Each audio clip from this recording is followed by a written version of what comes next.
കുറച്ച് സമയം ഒന്ന് വെയിറ്റ് ചെയ്ത് നോക്കാം അല്ലേ?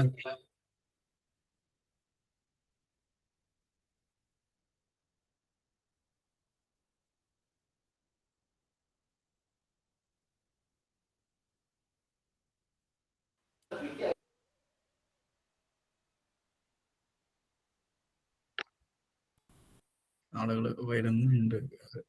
ഓഡിയബിൾ അല്ലേ?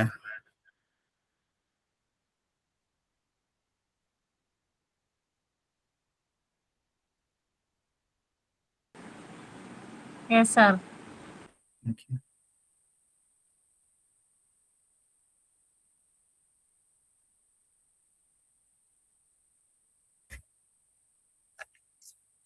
അതിലൊരു 5 മിനിറ്റ് കൂടെ വെയിറ്റ് ചെയ്തു. കുറച്ച് വരുമ്പോൾ ഇനി വരുവാൻ സാധ്യത കാണുന്നുണ്ട്.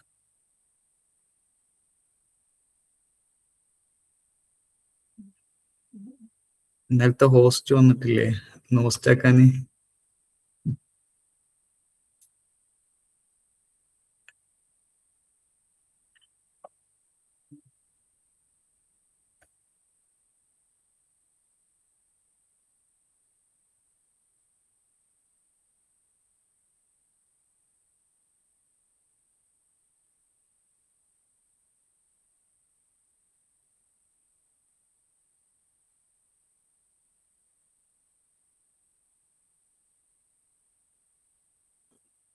ഒരു 2 മിനിറ്റ് പോരാട്ടോ. ഇനി ആരെങ്കിലും വരാൻ എന്നുണ്ടെങ്കിൽ ജസ്റ്റ് ഒന്ന് വെയിറ്റ് ചെയ്യാൻ പറയണേ. മെസ്സേജ് ആണെങ്കിൽ കുറച്ച് വെള്ളം എടുത്തിട്ട് വരാം.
ഇന്നലെ ഇതിലാറ് കുട്ടികൾ ഉണ്ടായിരുന്നല്ലോ.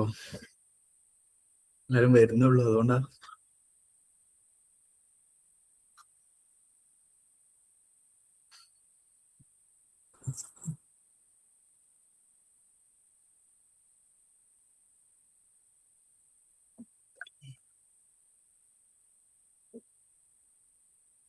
നിങ്ങളൊക്കെ ഇന്നലെ ഉണ്ടായിരുന്നവരെന്നെയാണോ? ഇന്നലെ ഉണ്ടായിരുന്നോ എല്ലാവരും?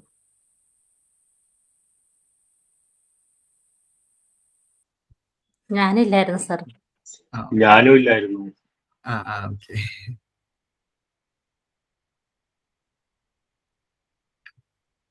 നിങ്ങളൊക്കെ ഇത് സെന്റർ ഏതാ? LSE മഹാരാജാസ. മഹാരാജാസ് അല്ലേ? ഓക്കെ. ഇന്നലെ അധികം മലപ്പുറം സെന്ററിലുള്ളവരായിരുന്നു തോന്നുന്നു ഇന്നലെ ഉണ്ടായിരുന്നത്.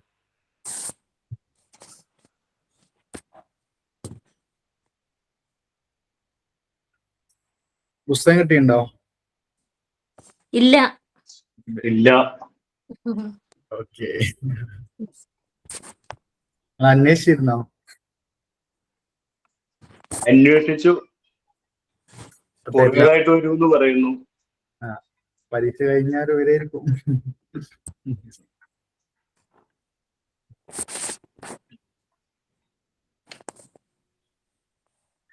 7:10 തുടങ്ങാം കേട്ടോ. കുറച്ച് പാട് ആരെങ്കിലും ഒക്കെ വരുന്നുണ്ടെങ്കിൽ പിന്നെ ഈ ഇടയിൽ വെച്ച് അഡ്മിറ്റ് ചെയ്യണ്ടല്ലോ. എല്ലാവരും ഒരു നോട്ട് കയ്യിൽ വെക്കുന്നത് നന്നായിരിക്കും കേട്ടോ. പറയുന്ന കാര്യങ്ങളെ ജസ്റ്റ് ഒന്ന് നോട്ട് ചെയ്ത് വെച്ചാൽ നിങ്ങൾക്ക് ഉപകാരപ്പെടും പിന്നീട്. ഓക്കെ സാർ, നോട്ട് എടുത്തിട്ടുണ്ട്. കാരണം നിങ്ങൾ എക്സാമിന്റെ തലേന്നല്ലേ പഠിക്കുക, അതിന് മുന്നേ പഠിക്കുവോ? ഇല്ല ഇല്ല, ഏഹ് അതിന് മുന്നേ പഠിക്കാൻ സാധ്യത കുറവാ. അതന്നെ. അപ്പൊ എന്തെങ്കിലുമൊക്കെ വേണ്ടേ പഠിക്കാനേ.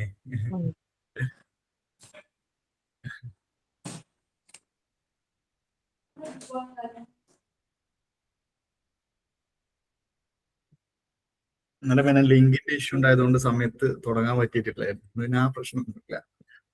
ഇന്നലെ എടുത്തോണ്ട് നോക്കിയാണ്.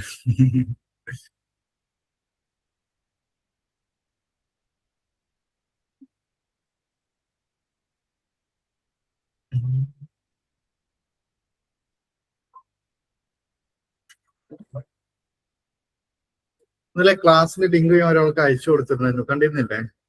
കിട്ടിയിരുന്നോ? കിട്ടി സാർ, കിട്ടി. അതില് ഇത്ര ഡീറ്റെയിൽ ആയിട്ട് പറയുന്നില്ല. കാരണം എന്താ വെച്ചാല് എനിക്ക് ആ എക്സാമിന്റെ സമയത്ത് ഇപ്പൊ നിങ്ങൾ എന്തായാലും ഫുൾ ആയിട്ട് കേൾക്കാനല്ലല്ലോ നിൽക്കുക. പക്ഷെ കാര്യങ്ങളെല്ലാം ക്ലിയർ ആയിട്ട് അതിൽ പറയുന്നുണ്ട് കേട്ടോ. എക്സാം ഓറിയന്റഡ് ആയിട്ടൊരു തലേന്നത്തെ റിവിഷൻ ക്ലാസ് പോലെയാണ് ഞാൻ വെച്ചിട്ടുള്ളത്.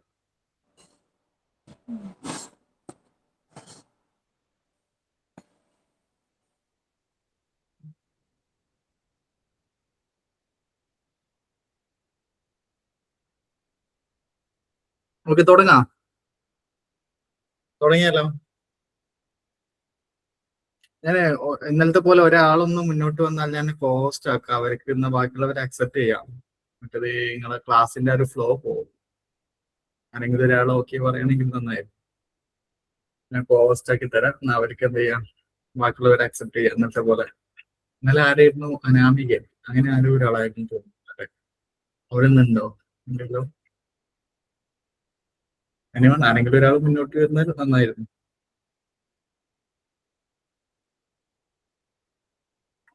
എൻ്റെ ക്ലാസ്സിന്റെ ഇടയിൽ ഞാൻ അവരെ അഡ്മിറ്റ് ചെയ്യാൻ വേണ്ടി മനസ്സിലായിട്ടെ. എനിവൺ? ആരുമില്ല?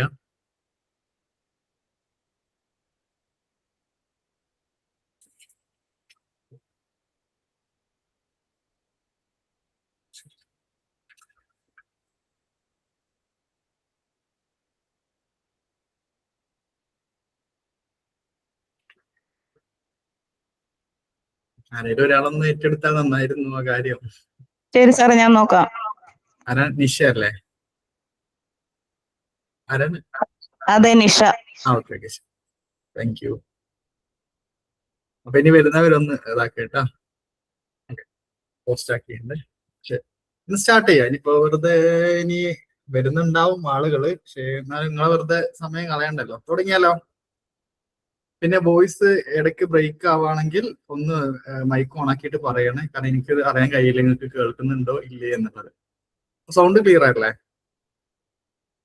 ഓക്കെ സാർ, ക്ലിയർ ആണ്. ഇന്നലെ എടുത്ത് വായിച്ചിരുന്നോ? അതുമായിട്ട് അതൊന്ന് ചോദിക്കട്ടെ. അതിലെന്തെങ്കിലും ഡൗട്ട് ഉണ്ടോ?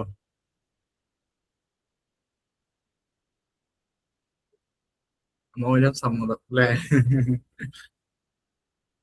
ഞാനൊന്നും നോക്കിയിട്ടില്ല സാർ, ഞാൻ ഇന്നലെ ക്ലാസ്സിൽ ഇല്ലായിരുന്നു. ഞാൻ 4th സെം ഒന്നും തുടങ്ങിയിട്ടില്ല, ഒരു ക്ലാസ്സിലും പോയിട്ടില്ല, പോകാൻ പറ്റിയിട്ടില്ല. എന്തായാലും നെക്സ്റ്റ് മന്ത് ഒക്കെ ലാസ്റ്റ് ഒക്കെ ആയിട്ട്. ഞാൻ ഈ സെമ്മിലെ ആദ്യത്തെ ക്ലാസ് ആണ് ഇത്. ഓ ശരി, ഓക്കെ ഓക്കെ.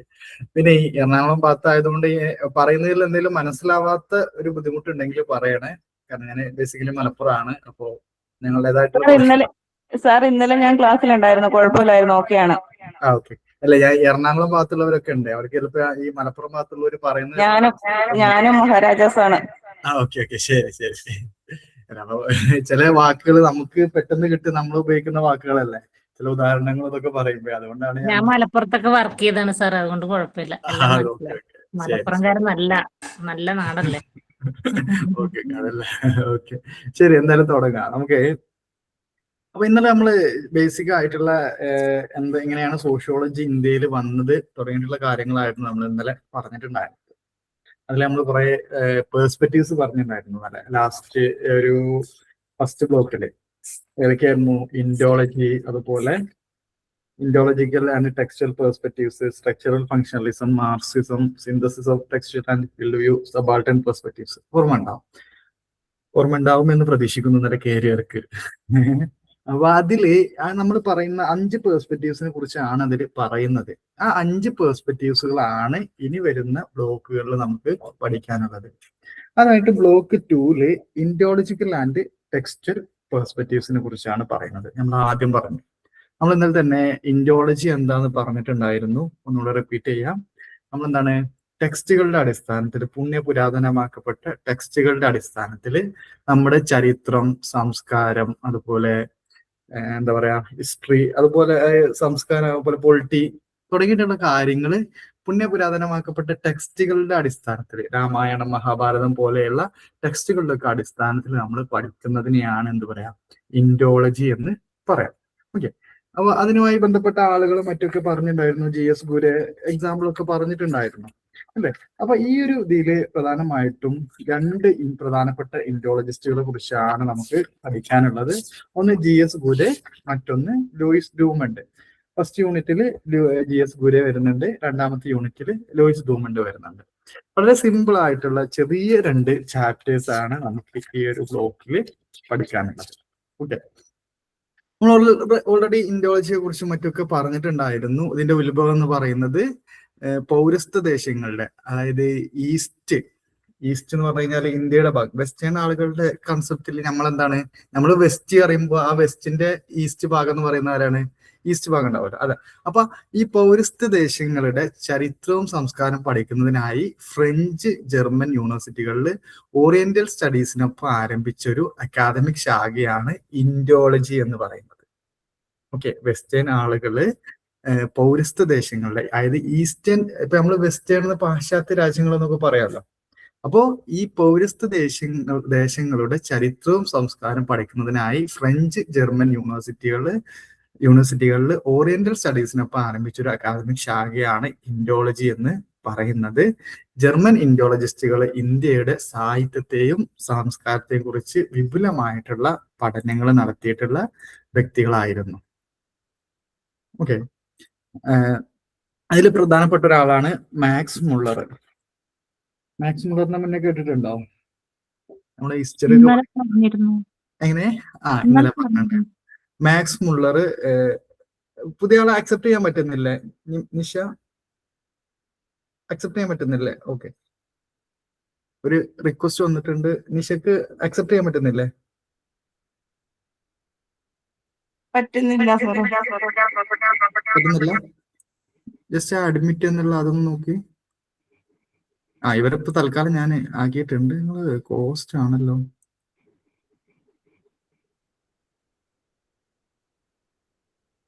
ഇനി വരുമ്പോ ഒന്ന് നോക്കണേ. ഇവരെ തൽക്കാലം ഞാൻ ആക്കിയിട്ടുണ്ട്. ഓക്കെ. ഇപ്പൊ ഒരാൾ വന്നിട്ടുണ്ട്. അവരെ പറ്റുന്നുണ്ടോ നോക്ക് അനാമിക. ജസ്റ്റ് അഡ്മിറ്റ് എന്നുള്ള അത് നോക്കിയാൽ ക്ലിക്ക് ചെയ്താൽ മതി.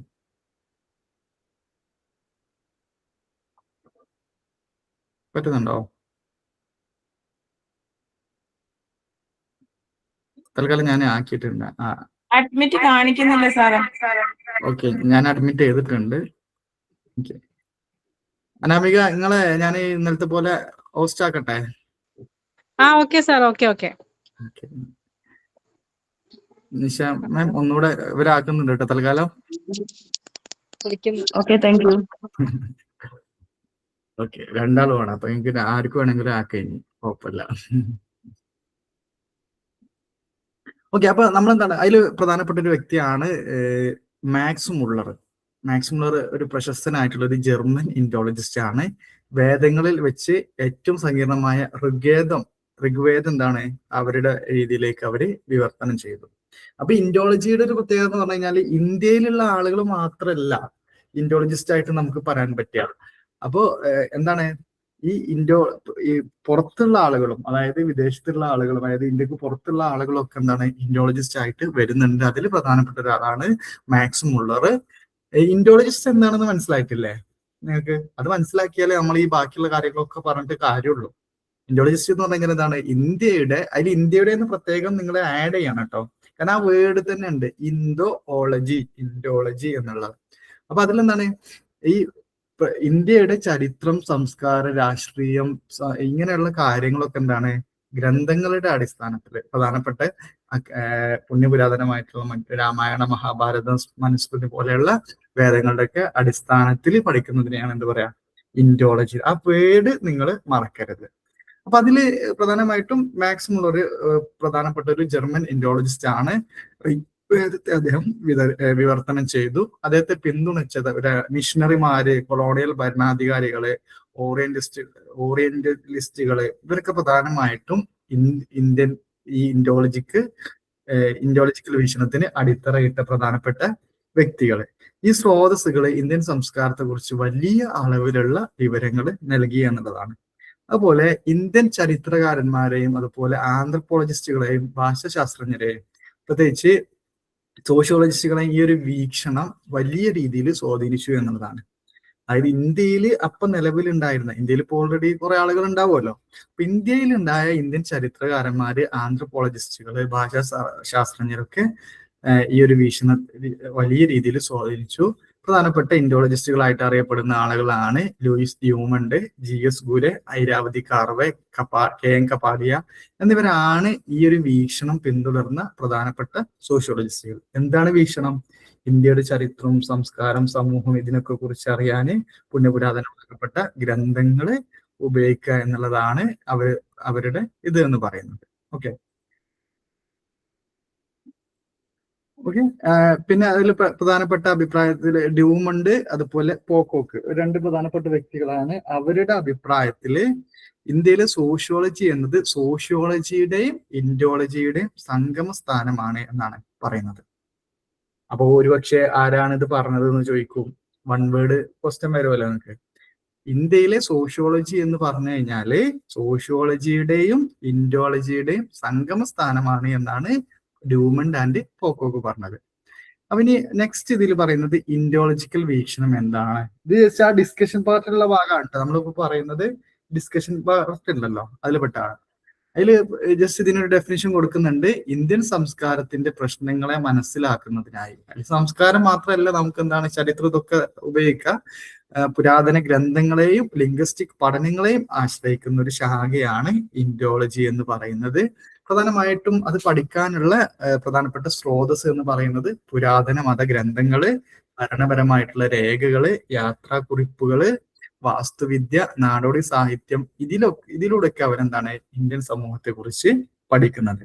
ഇതിന്റെ പ്രധാന സവിശേഷത എന്ന് പറയുന്നത് ഇന്ത്യൻ നാഗരികത വളരെ സവിശേഷമാണെന്ന് ഈ ഒരു വീക്ഷണം വിശ്വസിക്കുന്നു. അതിനാല് നേരിട്ടുള്ള ഫീൽഡ് വർക്കിനേക്കാൾ പുരാതന ഗ്രന്ഥങ്ങളിലൂടെയും മറ്റ് രേഖകളിലൂടെയാണ് ഇന്ത്യയിലെ ഈ കുടുംബം, അതുപോലെ വിവാഹം, ജാതി തുടങ്ങിയിട്ടുള്ള സ്ഥാപനങ്ങളെ കൂടുതൽ നന്നായി മനസ്സിലാക്കാൻ കഴിയുക എന്നാണ് ഇതിനെ അനുകൂലിക്കുന്ന ആളുകളൊക്കെ പറയുന്നത്. ഓക്കെ. അപ്പൊ ഇത് ജസ്റ്റ് ബേസിക് ആയിട്ട് അതിന്റെ കാര്യങ്ങൾ പറയാണ്. ജസ്റ്റ് ഒരു ഇൻട്രൊഡക്ഷൻ എന്തൊക്കെ ആയിട്ട് പറഞ്ഞ കാര്യങ്ങളാണ്. അപ്പൊ ഇതില് ഇൻഡോളജി എന്താന്നുള്ളത് കൃത്യമായിട്ട് പറയുന്നുണ്ട്. എന്താണ് ഇന്ത്യൻ സംസ്കാരത്തിന്റെ പ്രശ്നങ്ങൾ നമ്മൾ നേരത്തെ പറഞ്ഞിട്ടുണ്ടായിരുന്നു. ഇന്ത്യയുടെ ചരിത്രം, സംസ്കാരം, രാഷ്ട്രീയം ഇതൊക്കെ മനസ്സിലാക്കുന്നത്. അതിനൊപ്പം തന്നെ കൂട്ടിച്ചേർക്കാവുന്നതാണ് എന്ത്, പുരാതന ഇന്ത്യൻ സംസ്കാരത്തിന്റെ പ്രശ്നങ്ങളെ മനസ്സിലാക്കുന്നതിനായി പുരാതന ഗ്രന്ഥങ്ങളെയും ലിംഗ്വിസ്റ്റിക് പഠനങ്ങളെയും ആശ്രയിക്കുന്ന ശാഖയാണ് ഇൻഡോളജി എന്ന് പറയുന്നത്. പ്രധാനമായിട്ടും അത് പഠിക്കാനുള്ള സ്രോതസ് ഏതൊക്കെയാണ്?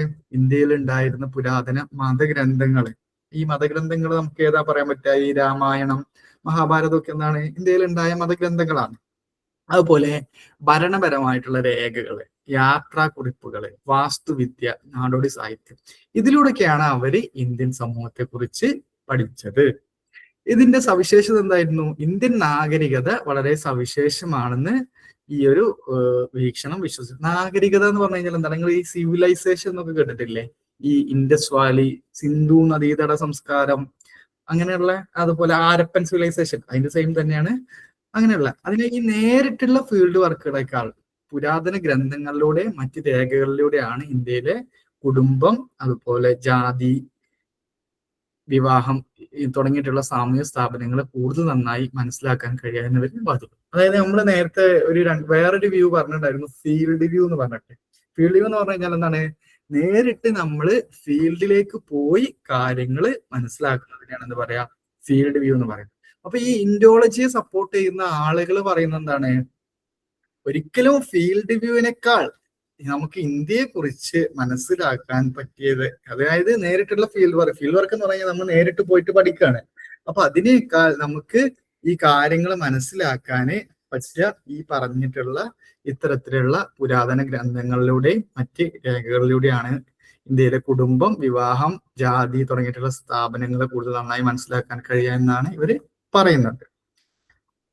പിന്നെ ഇതില് ഡൂമണ്ട്, ഗുരെ പ്രധാനപ്പെട്ട 2 ഇൻഡോളജിസ്റ്റുകളാണ്. സോഷ്യോളജിയിലും പ്രത്യേകിച്ച് ഇൻഡോളജിക്കൽ വീക്ഷണത്തിലും ഡൂമണ്ടും ഗുരെയും വളരെ പ്രധാനപ്പെട്ട സ്ഥാനമാണ് വഹിക്കുന്നത്. അവരെ കുറിച്ചാണ് നമുക്ക് ഈ 2 യൂണിറ്റുകളിൽ പഠിക്കാനുള്ളത്. ഇന്ത്യൻ നാഗരികതയും ജാതി, കുടുംബം, ബന്ധുത്വം, മതം എന്നിവയെ കുറിച്ചുള്ള സോഷ്യോളജിക്കൽ ധാരണ രൂപപ്പെടുത്തുന്നതിൽ ഇവരുടെ സംഭാവനകൾ സമാനതകളില്ലാത്തതാണ്. ജാതി വ്യവസ്ഥയുടെ ഉത്ഭവം മുതൽ അവരുടെ കാലഘട്ടം വരെയുള്ള കാര്യങ്ങൾ വളരെ വിശദമായി പഠിക്കാൻ ഇവർക്ക് കഴിഞ്ഞു എന്നുള്ളതാണ് ഈ ഒരു ഇൻഡോളജിയിലൂടെ.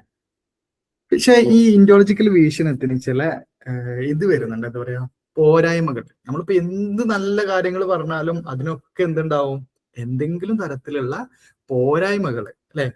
പോരായ്മകൾ എന്ന് പറഞ്ഞാൽ എന്താണ്, ലിമിറ്റേഷൻസ് ഉണ്ടാവും.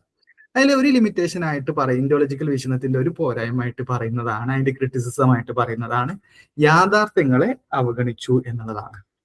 അതായത് ഈ വീക്ഷണം പിന്തുടരുന്ന മിക്ക ആളുകളും, മിക്ക പണ്ഡിതന്മാരും പുരാതന ഗ്രന്ഥങ്ങളിൽ ചിത്രീകരിച്ചിരുന്ന ആശയങ്ങളിലൂടെ മാത്രമാണ് ഇന്ത്യൻ സമൂഹത്തെ നോക്കിക്കണ്ടത്.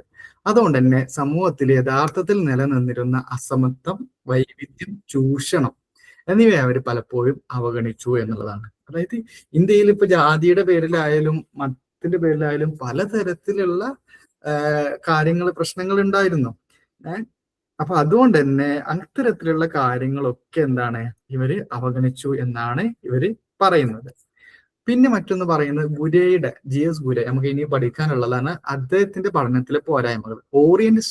ഓറിയന്റലിസ്റ്റുകൾ കൊണ്ടുവന്ന ആര്യൻ ഇൻവെൻഷൻ തിയറി, അതായത് ആര്യൻ അധിനിവേശ സിദ്ധാന്തത്തെ ഗുര വിമർശനങ്ങളില്ലാതെ അംഗീകരിച്ചു എന്നുള്ളതാണ് മറ്റൊന്ന്. ഇന്ത്യൻ സമൂഹം വേദ നാഗരികതയുടെ, വേദിക് സിവിലൈസേഷന്റെ ഉൽപ്പന്നമാണെന്നും ഇന്ത്യൻ നാഗരികത എന്നത് ഹൈന്ദവ ബ്രാഹ്മണ നാഗരികതയാണെന്നും അദ്ദേഹം വിശ്വസിച്ചു. അതായത് ഗുരയാണ് ഒരു പ്രധാനപ്പെട്ട ഇൻഡോളജിസ്റ്റ്. അപ്പൊ അദ്ദേഹം കൊണ്ടുവന്ന ഒരു പല തിയറികളും എന്താണ്, ഇന്ത്യൻ സമൂഹം എന്താണ് വേദ നാഗരികതയുടെ ഉൽപ്പന്നമാണെന്നും ഇന്ത്യൻ നാഗരികത എന്നത് ഹൈന്ദവ ബ്രാഹ്മണ നാഗരികതയാണെന്നും അദ്ദേഹം വിശ്വസിച്ചു എന്നുള്ളതാണ്. ഒരിക്കലും ബാക്കിയുള്ള ആളുകൾക്ക് പ്രാധാന്യം കൊടുക്കാതെ അവർക്ക് മാത്രം പ്രാധാന്യം കൊടുക്കുന്ന ഒരു അവസ്ഥ വന്നു. മറ്റൊന്ന് വർണ്ണവും ജാതിയും. ഗുര വർണ്ണത്തെ ജാതിയുമായി തുല്യമാക്കി കണ്ടു. കാരണം വർണ്ണത്തെ കുറിച്ച് മാത്രം പരാമർശിക്കുന്ന ക്ലാസിക്കൽ ഗ്രന്ഥങ്ങളെ അടിസ്ഥാനമാക്കിയിട്ടാണ് അദ്ദേഹം പഠനങ്ങൾ നടത്തിയിട്ടുണ്ടായിരുന്നത്. ഓക്കെ, അപ്പൊ ഇത് 3 പ്രധാനമായിട്ടും ഈ ഒരു ഇൻഡോളജിക്കൽ വീക്ഷണത്തിന്റെ പോരായ്മകളായിട്ട് പറയുന്നത്. ഓക്കെ, അപ്പൊ ഇത്രയാണ് ബേസിക് ആയിട്ട് ഒരു ഡിസ്കഷൻ പാർട്ടിൽ പറയുന്നത്. നെക്സ്റ്റ് നമുക്ക് ഇതിലെ കണ്ടന്റിലേക്ക് വരാം.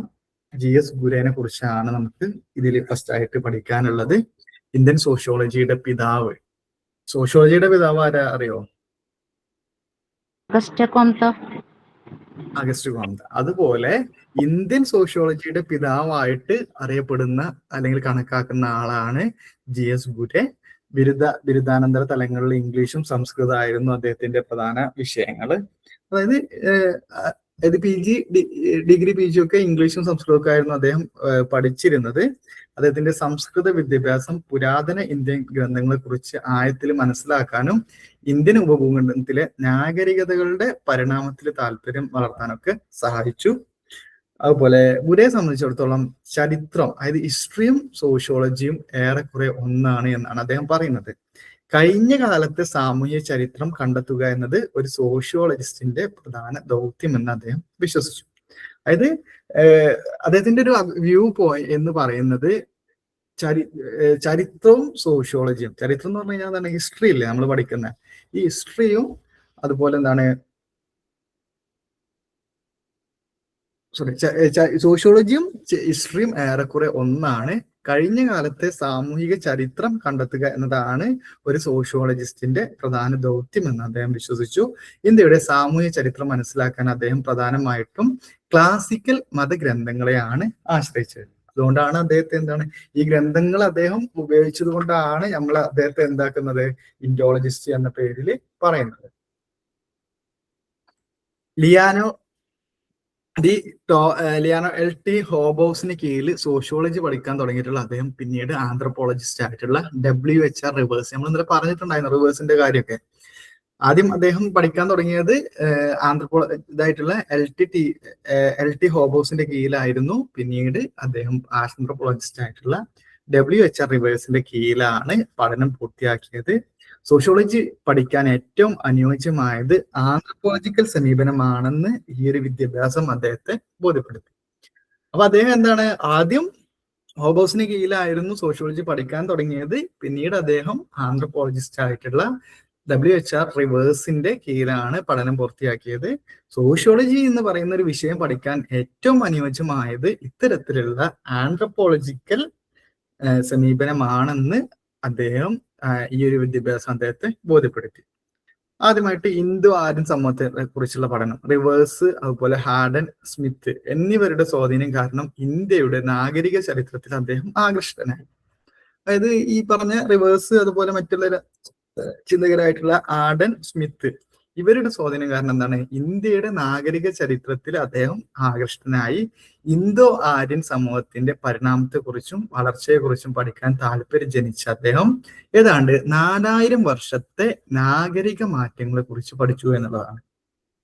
നാഗരിക മാറ്റങ്ങൾ എന്ന് പറഞ്ഞു കഴിഞ്ഞാൽ ഈ പലതരത്തിലുള്ള സിവിലൈസേഷൻസും മറ്റൊക്കെ ഉണ്ടല്ലോ, സിവിലൈസേഷണൽ ചേഞ്ചുകളും മറ്റൊക്കെ, സംസ്കാരങ്ങളെ കുറിച്ചും മറ്റൊക്കെ അദ്ദേഹം പഠിച്ചു എന്നുള്ളതാണ്.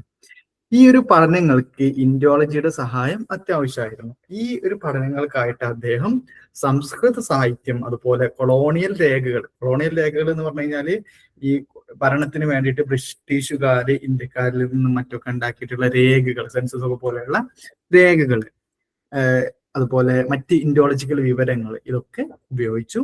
ബ്രിട്ടീഷ് എഴുത്തുകാരുടെ ഇൻഡോളജിക്കൽ കൃതികളേക്കാൾ ഉപരിയായി ബോംബെയിലെ ഭണ്ഡാർക്കർ ഇൻസ്റ്റിറ്റ്യൂട്ടിലെ ഇൻഡോളജിസ്റ്റുകളുടെ രേഖകളാണ് അദ്ദേഹം കൂടുതലായിട്ട് ആശ്രയിച്ചത്.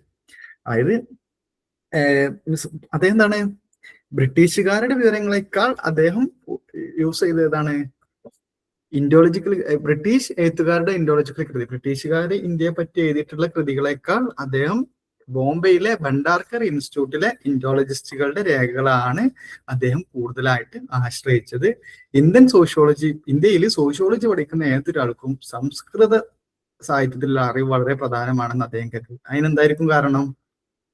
അതായത് ഇന്ത്യയിൽ സോഷ്യോളജി പഠിക്കുന്ന ഒരാൾക്ക് സംസ്കൃതത്തിലുള്ള അറിവ് വളരെ പ്രധാനമാണെന്ന് അദ്ദേഹം പറഞ്ഞു. അതെന്തായിരിക്കും കാരണം? മതഗ്രന്ഥങ്ങളെല്ലാം സംസ്കൃതത്തിലാണ്. ഓക്കെ. അതായത് ഈ പറഞ്ഞ മതഗ്രന്ഥങ്ങളൊക്കെ നമ്മൾ സംസ്കൃതത്തിലായിരുന്നു ഉണ്ടായിരുന്നത്. അദ്ദേഹത്തിന്റെ സംഭാവനകൾ ഇന്ത്യൻ സോഷ്യോളജി എന്ന വിഷയത്തെ സ്ഥാപനവൽക്കരിക്കുക, അതായത് ഒരു ഇൻസ്റ്റിറ്റ്യൂഷണലൈസേഷൻ, അതായത് സ്ഥാപനങ്ങൾ വരിക, അതുപോലെ പ്രൊഫഷണലൈസ് ചെയ്യുന്നതിൽ ഇതൊക്കെ അദ്ദേഹം വലിയ പങ്ക് വഹിച്ചു. ടെക്സ്റ്റൽ ഡാറ്റകളെയും വേദസാഹിത്യങ്ങളെ അടിസ്ഥാനമാക്കി ഗുരു പ്രധാനമായിട്ടും 3 വിഷയങ്ങളിലാണ് പഠനം നടത്തിയത്. നമുക്ക് പഠിക്കാനുള്ളത് ആ 3 കാര്യങ്ങളെ കുറിച്ചാണ്. അതിൽപ്പെട്ട ഒന്നാണ് കാസ്റ്റ് ആൻഡ് കിൻഷിപ്പ്, ട്രൈബ്സ്, അതുപോലെ culture and civilisation. Caste and kinship എന്ന് പറഞ്ഞു കഴിഞ്ഞാൽ ജാതിയും ബന്ധുത്വം, അതുപോലെ ഗോത്രങ്ങള്, മറ്റൊന്ന് സംസ്കാരം, നാഗരികത. ഇത്രയാണ് ഇതിൽ അദ്ദേഹത്തിന്റെ പ്രധാന ആശയങ്ങൾ. ഓക്കെ. അപ്പൊ ഈ പറഞ്ഞ ഭാഗങ്ങൾ ഒന്നുകൂടെ പറയാം. ഇൻഡോളജി എന്താന്നുള്ളതാണ് നമ്മൾ ആദ്യം പറഞ്ഞത്. മാക്സ് മുള്ളറുടെ ഇതൊക്കെ പറഞ്ഞു, ഋഗ്വേദ ട്രാൻസ്ലേറ്റ് ചെയ്ത ഒരാളായിരുന്നു. ആ കാര്യങ്ങൾ പറഞ്ഞു, ഇൻഡോളജിക്കൽ പെർസ്പെക്റ്റീവ്സ് പറഞ്ഞു, പിന്നെ അതിന്റെ പോരായ്മകൾ പറഞ്ഞു, GS ഗുരയെ പറ്റി പറഞ്ഞു. ഇത് പക്ഷേ 1 വേർഡിൽ ചോദിക്കും, father of Indian sociology. Indian സോഷ്യോളജിയുടെ പിതാവായിട്ട് അറിയപ്പെടുന്ന വ്യക്തി ആര് എന്ന് ചോദിക്കാൻ സാധ്യതയുണ്ട്.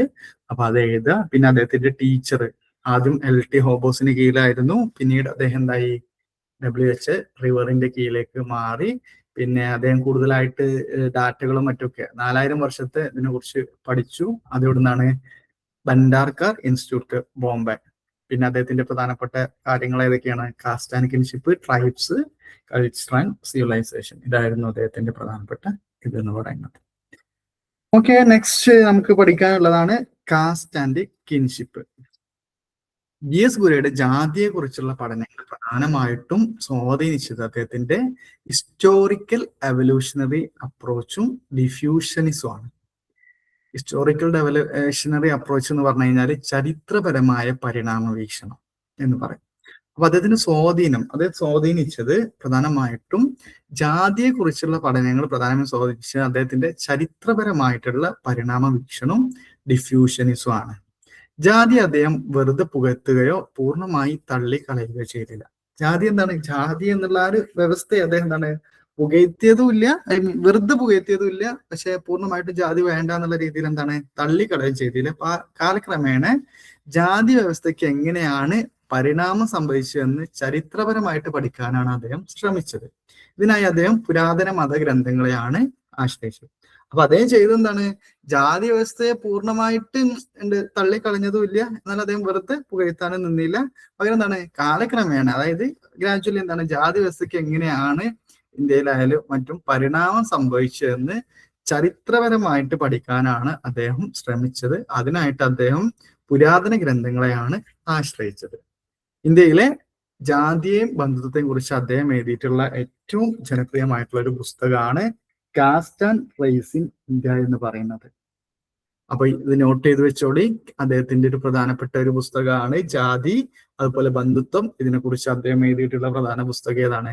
Cast and race in India എന്ന് പറയുന്നത്. മറ്റൊന്ന് കാസ്റ്റ് മാൻ. ഇന്ത്യയിലെ ഒരു ഹിന്ദു പ്രധാനമായിട്ടും അറിയപ്പെടുന്നത് കാസ്റ്റ് മാൻ. കാസ്റ്റ് മാൻ എന്ന് പറഞ്ഞു കഴിഞ്ഞാൽ ജാതിയുടെ പേരിലായിരിക്കുമെന്ന് അദ്ദേഹം നിരീക്ഷിച്ചു. അല്ലെ, ഇപ്പോഴും നമ്മളെ നാട്ടിലൊക്കെ പല ആളുകളും എന്താണ് ജാതിയുടെ പേരിൽ അറിയപ്പെടുന്ന ഒരുപാട് പേരുണ്ട്. അവരുടെ പേരിന്റെ അവസാനമായിട്ട് ഇടയിലൊക്കെ ആയിട്ട് എന്താണ് മേനോന്, ഇപ്പൊ VD സതീഷിന്റെ ഇതിലൊക്കെ നമ്മൾ ആരും ഇത് കണ്ടിട്ടുണ്ടായിരുന്നു അല്ലെ. ഇന്നലെ എന്താ പറയാ സത്യപ്രതിജ്ഞ ചെയ്ത സമയത്ത് വടശ്ശേരി ദാമോദരൻ നായർ എന്ന് പറഞ്ഞിട്ട് അപ്പൊ അത് ദാമോദര മേനോൻ, എങ്ങനെ ദാമോദര മേനോൻ എന്നല്ലേ അതെ അതെ മേനോൻ എന്ന് പറയുന്നത് എന്താണ്? ഒരു കാസ്റ്റ് ആണ്. അപ്പൊ ഇതിൽ അദ്ദേഹം ജസ്റ്റ് ഒരു എക്സാമ്പിൾ പറഞ്ഞു കേട്ടോ, പൊളിറ്റിക്കലി ഇത് പറയല്ല. അപ്പൊ ഇന്ത്യയിലെ ഹിന്ദു പ്രധാനമായിട്ടും അറിയപ്പെടുന്നത് ജാതിയുടെ പേരിലായിരിക്കുമെന്ന് അദ്ദേഹം നിരീക്ഷിച്ചു. ഇപ്പൊ നമ്മളിപ്പോ പണ്ടത്തെ ആളുകളൊക്കെ പേര് നോക്കി കഴിഞ്ഞാൽ പൂർണ്ണമായിട്ടും അങ്ങനത്തരത്തിലുള്ള ഒരുപാട് പേരുകൾ നമുക്ക് കാണാൻ പറ്റും. ഇപ്പൊ റീസെന്റ് എന്താണ് ആളുകൾ ജാതി പേരുകളും മറ്റൊക്കെ കുറച്ചു എന്നുള്ളതാണ്. അപ്പൊ അതായത് ഒരു ഇന്ത്യക്കാരൻ അല്ലെങ്കിൽ ഒരു മലയാളി എന്ന് സ്വയം അടയാളപ്പെടുത്തുന്നതിന് മുമ്പായി അവര് നായർ, തീയർ അല്ലെങ്കിൽ ബ്രാഹ്മണർ എന്നിങ്ങനെ അവരുടെ സ്വന്തം വർണ്ണത്തിന്റെയോ ജാതിയുടെ പേരിലാണ് സ്വയം അടയാളപ്പെടുത്തുക. ഓക്കെ, അതാണ് കാസ്റ്റ് മാൻ എന്നുകൊണ്ട് ഉദ്ദേശിക്കുന്നത്. അപ്പൊ അദ്ദേഹത്തിന്റെ ഒരു കണ്ടെത്തലാണ് ഇന്ത്യയിലെ ഹിന്ദു പ്രധാനമായിട്ടും അറിയപ്പെടുന്നത് ഒരു കാസ്റ്റ് മാൻ അഥവാ കാസ്റ്റ് മാൻ. ആ പേര് തന്നെ ഉണ്ട്. കാസ്റ്റ് എന്ന് പറഞ്ഞാൽ ജാതി, മാൻ ആ പുരുഷല്ല, ജാതിയുടെ പേരിലായിരിക്കുമെന്ന് അദ്ദേഹം നിരീക്ഷിച്ചു. അതായത് ഒരു ഇന്ത്യക്കാരൻ അല്ലെങ്കിൽ മലയാളി എന്ന് അടയാളപ്പെടുത്തുന്നതിന് മുമ്പായിട്ട് തന്നെ അവരെന്താണ് നായര്, തീയര് അല്ലെങ്കിൽ ബ്രാഹ്മണര് എന്നിങ്ങനെ അവരുടെ സ്വന്തം വർണ്ണത്തിന്റെയോ ജാതിയുടെ പേരിലാണ് സ്വയം അടയാളപ്പെടുത്തുന്നത്. അദ്ദേഹത്തിന്റെ അഭിപ്രായത്തിൽ വലിയൊരു സമൂഹത്തിന്റെ ഭാഗമായിരിക്കുമ്പോഴും ഓരോ ജാതികളും അവരുടേതായിട്ടുള്ള നിയമങ്ങളും തികച്ചും വ്യത്യസ്തവും പൂർണ്ണമായിട്ടുള്ള ചെറിയ ലോകമാണ്. ഇപ്പൊ നമുക്കറിയാം, ഓരോ ജാതിക്ക് നോക്കിക്കഴിഞ്ഞാലും അവർക്ക് അവരുടേതായിട്ടുള്ള ആചാരങ്ങളും അനുഷ്ഠാനങ്ങളും ചെയ്യേണ്ട കാര്യങ്ങളും ചെയ്യരുതാത്ത കാര്യങ്ങളൊക്കെ നമുക്ക് കാണാൻ വേണ്ടി പറ്റും. അപ്പൊ അതുകൊണ്ട് തന്നെ അദ്ദേഹത്തിന്റെ അഭിപ്രായത്തിൽ വലിയൊരു സമൂഹത്തിന്റെ ഭാഗമായിരിക്കുമ്പോഴും ഓരോ ജാതികളും അവരുടേതായിട്ടുള്ള നിയമങ്ങളും തികച്ചും വ്യത്യസ്തവും പൂർണ്ണമായിട്ടുള്ള ഒരു ചെറിയ ലോകങ്ങളായിട്ടാണ് ഈ ജാതികളൊക്കെ അറിയപ്പെടുന്നത് എന്നുള്ളതാണ്. ഓക്കെ, ഇതാണ് അദ്ദേഹം ബേസിക് ആയിട്ട് പറഞ്ഞ കാര്യങ്ങള്. അദ്ദേഹം കാസ്റ്റ് സിസ്റ്റത്തിന്, ജാതി വ്യവസ്ഥക്ക് സ്ട്രക്ചറൽ ആയിട്ടുള്ള 6 ഫീച്ചേഴ്സ് പറയുന്നുണ്ട്. ഓക്കെ, ഇത് നിങ്ങൾ നിർബന്ധമായിട്ടും പഠിക്കണം. പരീക്ഷയ്ക്ക് ചോദിക്കാൻ വളരെയധികം സാധ്യതയുള്ള ഒരു ഭാഗം ക്വസ്റ്റ്യനാണ് ഈ ഒരു ഭാഗം എന്ന് പറയുന്നത്. മനസ്സിലായോ? അതായത് GS ഗുരെ കാസ്റ്റിനെ കുറിച്ച് എന്താണ് പറഞ്ഞത് എന്നുള്ളത് ഒരു പക്ഷേ പരീക്ഷയ്ക്ക് ചോദിക്കാൻ സാധ്യത വളരെ കൂടുതലുള്ള ഒരു ഭാഗമാണ്. ഫസ്റ്റത്തെ ഫീച്ചർ എന്താണ്? Segmental division of society. സമൂഹത്തിന്റെ ഖണ്ഡങ്ങളായിട്ടുള്ള വിഭജനം. അതായത് ഇന്ത്യൻ സമൂഹം ജാതിയുടെ അടിസ്ഥാനത്തിൽ വിവിധ സെഗ്മെന്റുകളായിട്ട് വിഭജിക്കപ്പെട്ടിട്ടുണ്ട്. ഈ വിഭജനം പൂർണ്ണമായിട്ടും ജനത്തെ ബൈ ബർത്ത് അടിസ്ഥാനമാക്കിയിട്ടുള്ളതാണ് അല്ലെ. നമുക്കൊക്കെ ജാതി കിട്ടുന്നത് നമ്മൾ ഏതെങ്കിലും നമ്മുടെ ഇഷ്ടത്തിനനുസരിച്ച് നമ്മൾ ജാതി സ്വീകരിക്കാൻ പറ്റുമോ? ഞാനിപ്പോ ഒരു ആളായി ജനിച്ചു, എനിക്ക് നായർ മതി, അല്ലെങ്കിൽ ബ്രാഹ്മണനായാൽ മതി, അല്ലെങ്കിൽ ഈയവനായാൽ മതി, തീയരായാൽ മതി എന്ന് നമുക്ക് പറയാൻ പറ്റുമോ? അതായത് നമുക്ക് നമ്മുടെ ഫാദർ ഏതാണോ ആ ജാതി തന്നെയാണ് നമുക്ക് കിട്ടുക. നിങ്ങൾ മുന്നേ പഠിച്ചിട്ടുണ്ടോന്ന് അറിയില്ല, അസ്ക്രൈബ്ഡ് സ്റ്റാറ്റസും അച്ചീവ്ഡ് സ്റ്റാറ്റസും കേട്ടിട്ടുണ്ടോ? സ്റ്റാറ്റസ് സ്ഥാനം, അച്ചീവ്ഡ് സ്റ്റാറ്റസ് എന്ന് പറഞ്ഞു കഴിഞ്ഞാൽ എന്താണ്? നമ്മൾ നേടിയെടുക്കുന്ന കാര്യങ്ങൾ, ആരോപിതമായിട്ടുള്ളത് അല്ല ആർജിച്ചെടുക്കുന്നത്. അസ്ക്രൈബ്ഡ് സ്റ്റാറ്റസ് എന്ന് പറഞ്ഞു കഴിഞ്ഞാൽ എന്താണ്? ആരോപിതമായിട്ടുള്ള, അതായത് നമുക്ക് കിട്ടുന്ന. അപ്പൊ അത്തരത്തില് ഒരു അസ്ക്രൈബ്ഡ് സ്റ്റാറ്റസ് ആയിട്ട് അറിയപ്പെടുന്ന ഒന്നാണ് ജാതി എന്ന് പറയുന്നത്. ജനത്തെ എന്താണ്? ബൈ ബർത്ത് അടിസ്ഥാനമാക്കിയിട്ടാണ് ഇതുള്ളത്. ഓരോ ജാതിക്കും അതിലെ അംഗങ്ങള് നിർബന്ധമായും പാലിക്കേണ്ട സ്വന്തമായ നിയമങ്ങളും ചട്ടങ്ങളും ഉണ്ട്. ജനിക്കുന്ന ജാതി മാറാറില്ല. ഉദാഹരണത്തിന് ഇപ്പൊ ഒരു പുലിയ കുടുംബത്തിൽ ജനിക്കുന്ന വ്യക്തി എപ്പോഴും പുലയനായിരിക്കും. അല്ലാതെ ഇപ്പൊ ഒരു വ്യക്തിയുടെ സാമ്പത്തിക നില എന്തായാലും ജാതിയാണ് സമൂഹത്തില്. സാമ്പത്തിക നില ഇപ്പൊ നല്ല പൈസ ഉള്ള ആളാണെങ്കിൽ പോലും അദ്ദേഹം എന്താവില്ല, അദ്ദേഹത്തിന്റെ ജാതിയിൽ മാറ്റം ഉണ്ടാവില്ല എന്നുള്ളതാണ്. അപ്പൊ ജാതിയാണ് സമൂഹത്തിൽ അവരുടെ സ്ഥാനം തീരുമാനിക്കുന്നത്. അതാണ് സെഗ്മെന്റൽ ഡിവിഷൻ ഓഫ് സൊസൈറ്റി എന്നതുകൊണ്ട് ഉദ്ദേശിക്കുന്നത്. സമൂഹത്തിന്റെ ഖണ്ഡമായിട്ടുള്ള വിഭജനം. ഇന്ത്യയിൽ സമൂഹം ജാതിയുടെ അടിസ്ഥാനത്തിൽ വിവിധ സെഗ്മെന്റുകളായിട്ട് വിഭജിച്ചിട്ടുണ്ട്. പൂർണ്ണമായിട്ടും ജനനത്തെ ബൈ ബർത്ത് അടിസ്ഥാനമാക്കിയിട്ടുള്ളതാണ്. ഓരോ ജാതിക്കും അതിലെ അംഗങ്ങൾ നിർബന്ധമായും പാലിക്കേണ്ട സ്വന്തമായിട്ടുള്ള നിയമങ്ങളും ചട്ടങ്ങളുണ്ട്. ജനിക്കുന്ന ജാതി മാറൂല. ഉദാഹരണത്തിന് പുലയ കുടുംബത്തിൽ ജനിക്കുന്ന വ്യക്തി എപ്പോഴും പുലയനായിരിക്കും.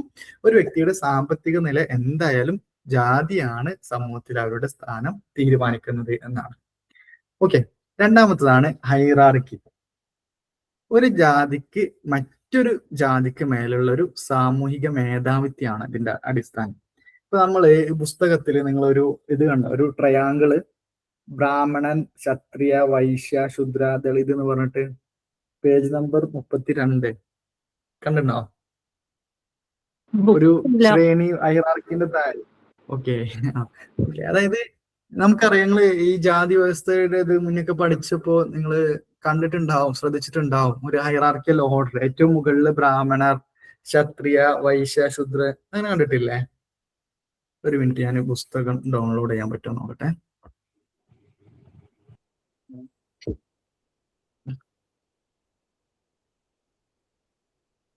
ഒറ്റ മിനിറ്റ്, ഞാൻ ഈ ഫോട്ടോ കാണിച്ചു. നിങ്ങൾ പുസ്തകം ഉള്ളവരുണ്ടാവും, നിങ്ങൾ സൈറ്റിൽ അവൈലബിൾ ആണല്ലോ. സൈറ്റിലെ സോഷ്യോളജി ലേണേഴ്സ്, നിങ്ങളതില് ഞാൻ ഇതിന്റെ സ്ക്രീന് ഓൺ ആക്കി തരാം. അപ്പൊ നിങ്ങൾക്ക് എങ്ങനെയാ ഇത് കിട്ടാന്ന് മനസ്സിലാവും. സാർ ടെക്സ്റ്റ് എൽഡെസ്കിലുണ്ട്. അതെ, അല്ല ഇപ്പൊ തൽക്കാലം നിങ്ങൾക്ക് കാണാൻ ഞാനൊരു മോഡൽ കാണിച്ചു തരാം. പേജ് നമ്പർ 31 ഒരു മിനിറ്റ്. അല്ല, എങ്ങനെ ചിലപ്പോൾ ഇത് എങ്ങനെ എടുക്കാന്ന് അറിയില്ല, അപ്പൊ അത് ഞാൻ കാണിച്ചു തരാം. സെൽഫിലെ പറഞ്ഞിട്ട് കാണും. ഓക്കെ, അല്ലെ കാണാത്തവർക്ക് ജസ്റ്റ് ഒന്ന് കാണിച്ചു തരാം. അതില് UG സോഷ്യോളജി സെലക്ട് ചെയ്ത് കഴിഞ്ഞാല് കാണുന്നില്ലേ?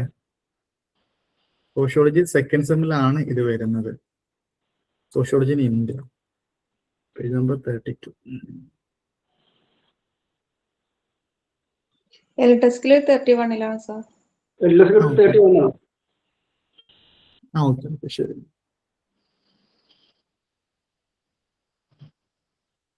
ഇത് കണ്ടില്ലേ?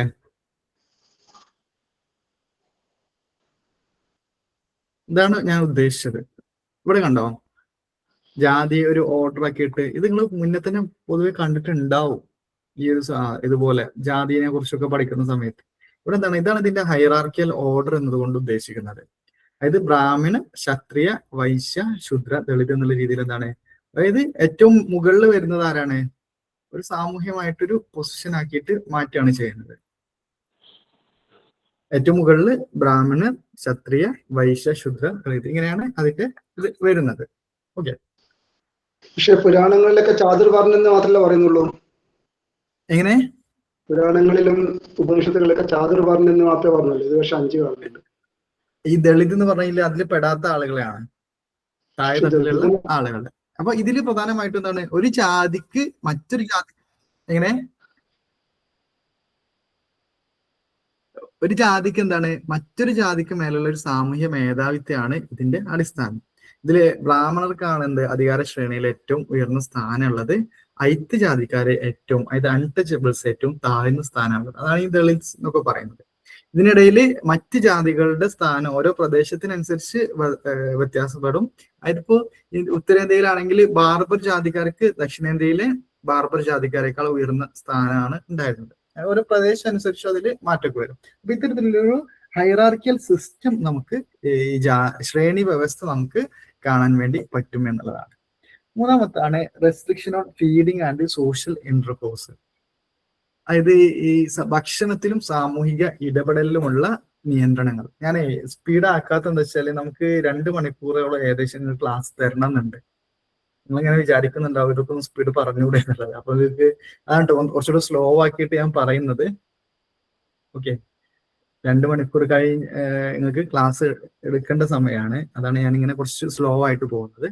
അപ്പൊ ഇതിൽ മൂന്നാമത്തെ പറയുന്നത് എന്താണ്, restriction on feeding and social intercourse. ഭക്ഷണത്തിലും സാമൂഹിക ഇടപെടലിലുമുള്ള നിയന്ത്രണങ്ങൾ. ഈ ഐത്ത് ജാതിക്കാർക്ക് സമൂഹത്തിൽ ഒരുപാട് റൂൾസ് ഓഫ് ഇതുണ്ടായിരുന്നു, ഐത്ത് നിയമങ്ങൾ ഉണ്ടായിരുന്നു. അതായത് ഒന്ന് അകലം പാലിക്കുക, റൂൾ ഓഫ് ഡിസ്റ്റൻസ്. ഉയർന്ന ജാതിക്കാർക്ക് അശുദ്ധി ഉണ്ടാകാതിരിക്കാൻ, നിങ്ങൾ ഈ ജാതീയതൊക്കെ പഠിച്ച സമയത്ത് ചിലപ്പോൾ നിങ്ങൾ പിന്നെ ഇതിലൊക്കെ പഠിച്ചിട്ടുണ്ടാവും ക്ലാസ്സുകളിലൊക്കെ.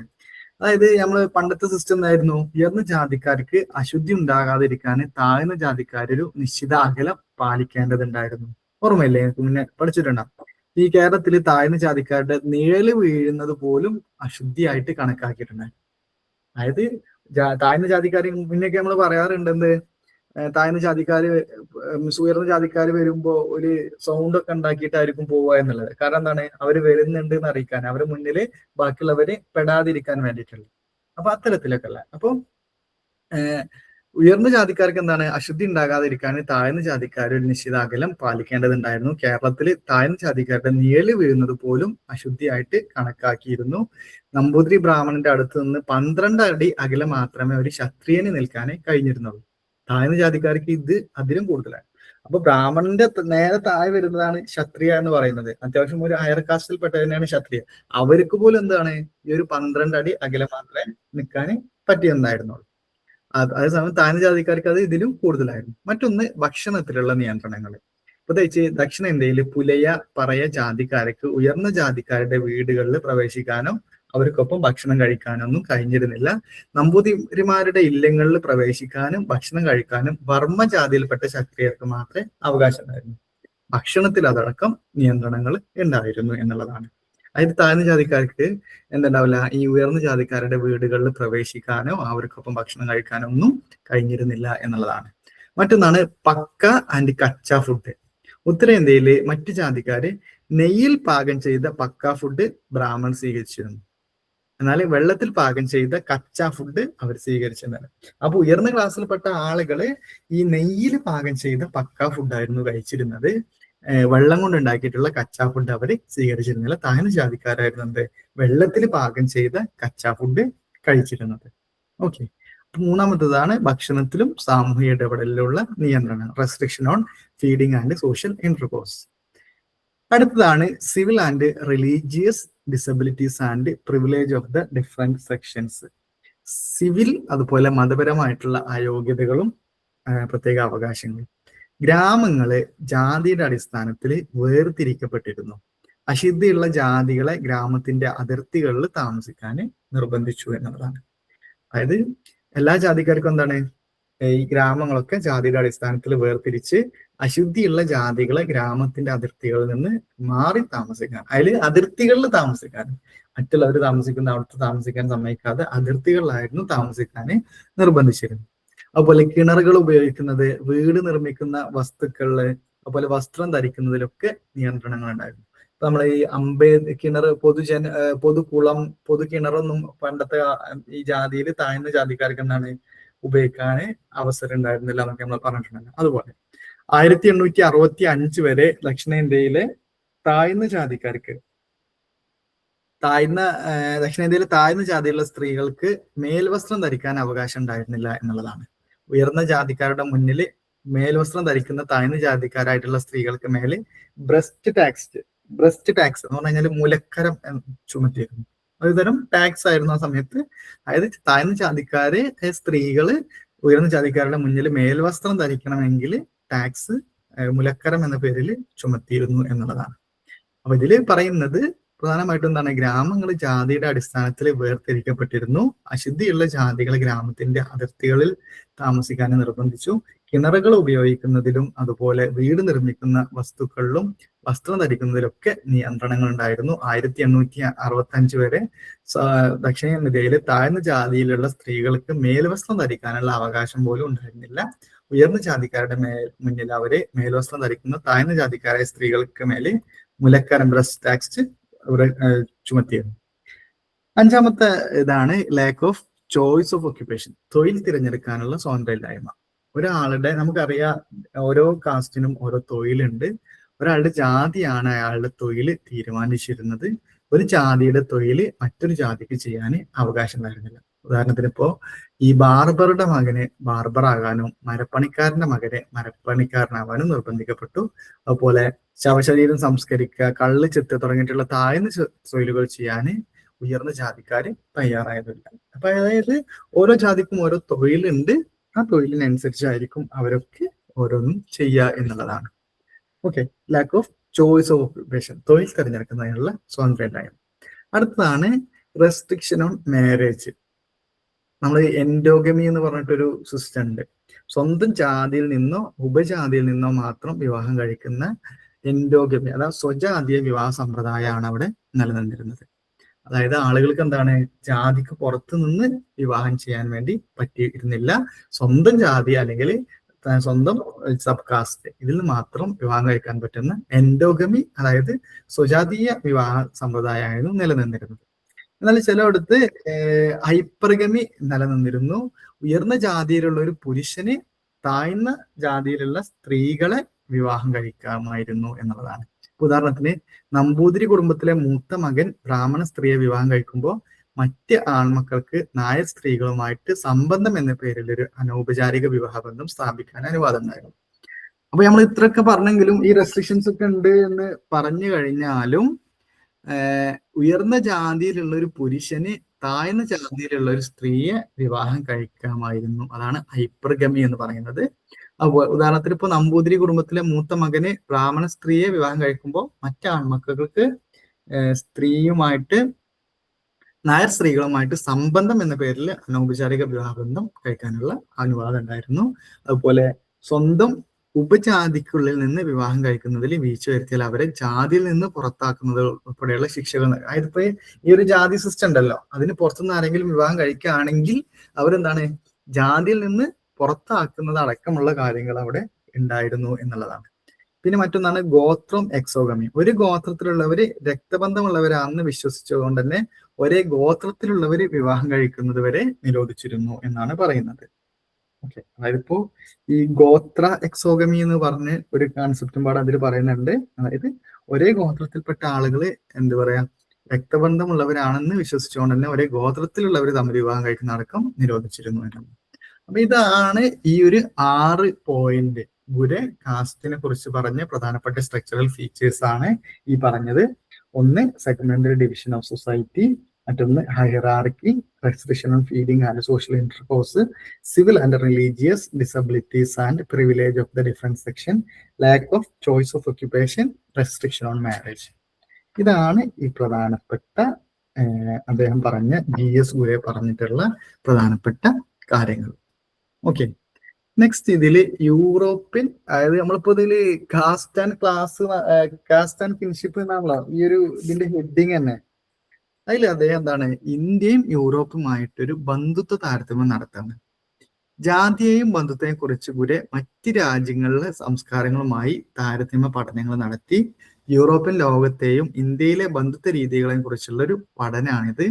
പുരാണ സാഹിത്യങ്ങളെയാണ് പ്രധാനമായിട്ടും സാംസ്കൃതിക ഗ്രീക്ക്, ലാറ്റിൻ ഇതിനായിട്ട് അദ്ദേഹം ആശ്രയിച്ചത്. അപ്പൊ നമ്മളിപ്പോ കാസ്റ്റിനെ കുറിച്ചാണ് അദ്ദേഹം ഇതുവരെ പറഞ്ഞത്. അദ്ദേഹം എന്താണ്, യൂറോപ്പിലെ ബന്ധുത്വവുമായിട്ട് ഇതിനെന്താണ്, ജാതി അതുപോലെ ബന്ധത്തെ കുറിച്ച് മറ്റ് രാജ്യങ്ങളിലെ സംസ്കാരങ്ങളുമായിട്ടൊരു കമ്പാരിറ്റീവ് സ്റ്റഡി, താരതമ്യ പഠനം നടത്തുകയാണ് ചെയ്തത്. യൂറോപ്യൻ ലോകത്തെയും ഇന്ത്യയിലെ ബന്ധുത്വ രീതികളെയും കുറിച്ചുള്ള ഒരു പഠനമായിരുന്നത്. പുരാതന സാഹിത്യങ്ങളെ, ഈ സാംസ്ക്രിറ്റ്, ഗ്രീക്ക്, ലാറ്റിൻ ഇതിനായിട്ട് അദ്ദേഹം ആശ്രയിച്ചത്. സംസ്കൃതത്തിലെ പതി, പഴയ ഗ്രീക്കിലെ പോസിസ്, ലിത്താനിയയിലെ പാറ്റിസ് എന്നീ വാക്കുകൾ തമ്മിലുള്ള സമാനതകൾ അദ്ദേഹം നിരീക്ഷിച്ചു. ഇതിനർത്ഥം എന്താണ്? മാസ്റ്റർ അഥവാ യജമാനൻ എന്നാണ്. അതായത് ഭർത്താവ് എന്നാൽ ഭാര്യയുടെ യജമാനനാണെന്നൊരു പങ്കാണ് ഇത് കാണിക്കുന്നത്. ഞാൻ പറയുന്നതല്ല കേട്ടോ, ഇത് പറയുന്നതാണ്. ഇനി മെച്ചപ്പാടുണ്ടാക്കണ്ട. സംസ്കൃതത്തിലെ പതി എന്ന വാക്കും പഴയ ഗ്രീക്കിലെ പോസിസ്, ലിറ്റാനിയയിലെ പാറ്റിസ്, നമ്മൾ നേരത്തെ ഓൾറെഡി പറഞ്ഞല്ലോ, അദ്ദേഹം എന്താണ് യൂറോപ്യൻ രാജ്യങ്ങളുമായിട്ട് കമ്പയർ ചെയ്യാണ് ചെയ്തത്. അപ്പൊ ഈ ഒരു സംസ്കൃതത്തിലെ പതി എന്ന വാക്കും പഴയ ഗ്രീക്കിലെ പോസിസ്, ഇറ്റാലിയയിലെ പാറ്റിസ്, ഈ വാക്കുകൾ തമ്മിലുള്ള സമാനതകൾ അദ്ദേഹം നിരീക്ഷിച്ചു. ഇതിനർത്ഥം എന്താണ്? മാസ്റ്റർ അഥവാ യജമാനൻ എന്നാണ്. അതായത് ഭർത്താവ് എന്ന് പറഞ്ഞു കഴിഞ്ഞാല് ഭാര്യയുടെ യജമാനനാണെന്നൊരു പങ്കാണ് ഇത് കാണിക്കുന്നത് എന്നാണ് അദ്ദേഹം പറയുന്നത്.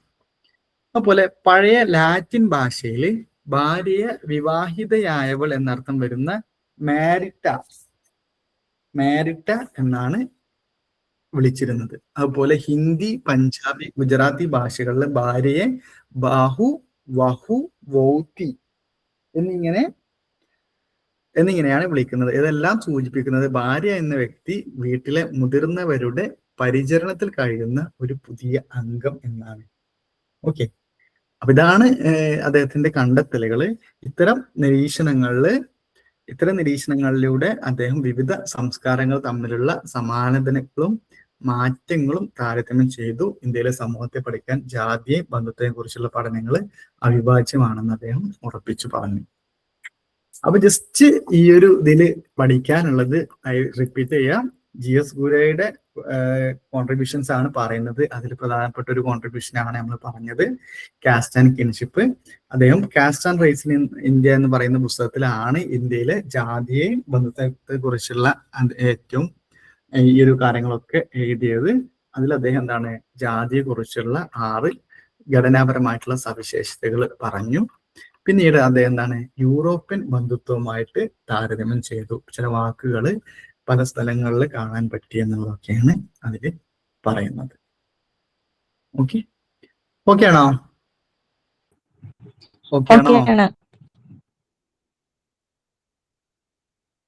ഓക്കെ.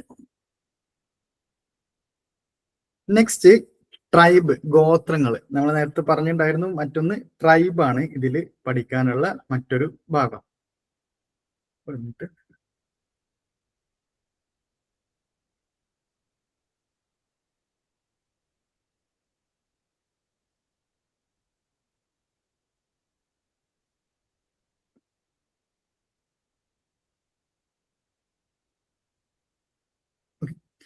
Next tribe. ഇന്ത്യയിലെ ഗോത്രങ്ങളെ കുറിച്ചുള്ള ഗുരയുടെ കാഴ്ചപ്പാടുകൾ പ്രധാനമായിട്ടും അദ്ദേഹത്തിന്റെ 2 പുസ്തകങ്ങളിലൂടെയാണ് വ്യക്തമാക്കുന്നത്.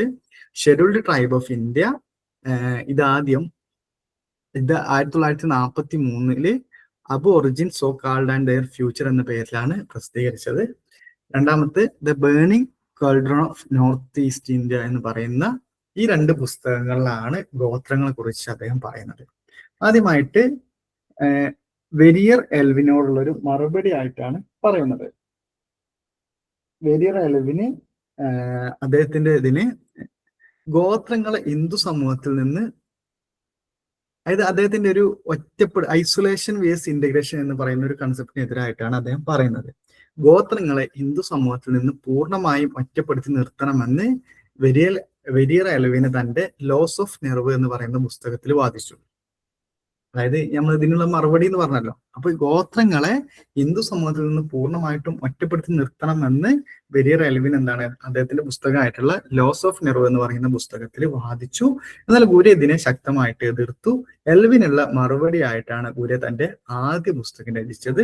ഗോത്രങ്ങളുടെ പദവി ഉയർത്തണമെങ്കിൽ അവരെ ഹിന്ദു സമൂഹവുമായിട്ട് സംയോജിപ്പിക്കേണ്ടത് അത്യാവശ്യമാണെന്ന് ഗുരു വിശ്വസിച്ചു. ഓക്കെ, അപ്പൊ അദ്ദേഹത്തിന്റെ ഫസ്റ്റ് പുസ്തകം the scheduled tribes of India എന്ന് പറയുന്നത് വെരിയർ എൽവിനുള്ള ഒരു എതിർപ്പായിട്ടാണ് ഇറങ്ങുന്നത്.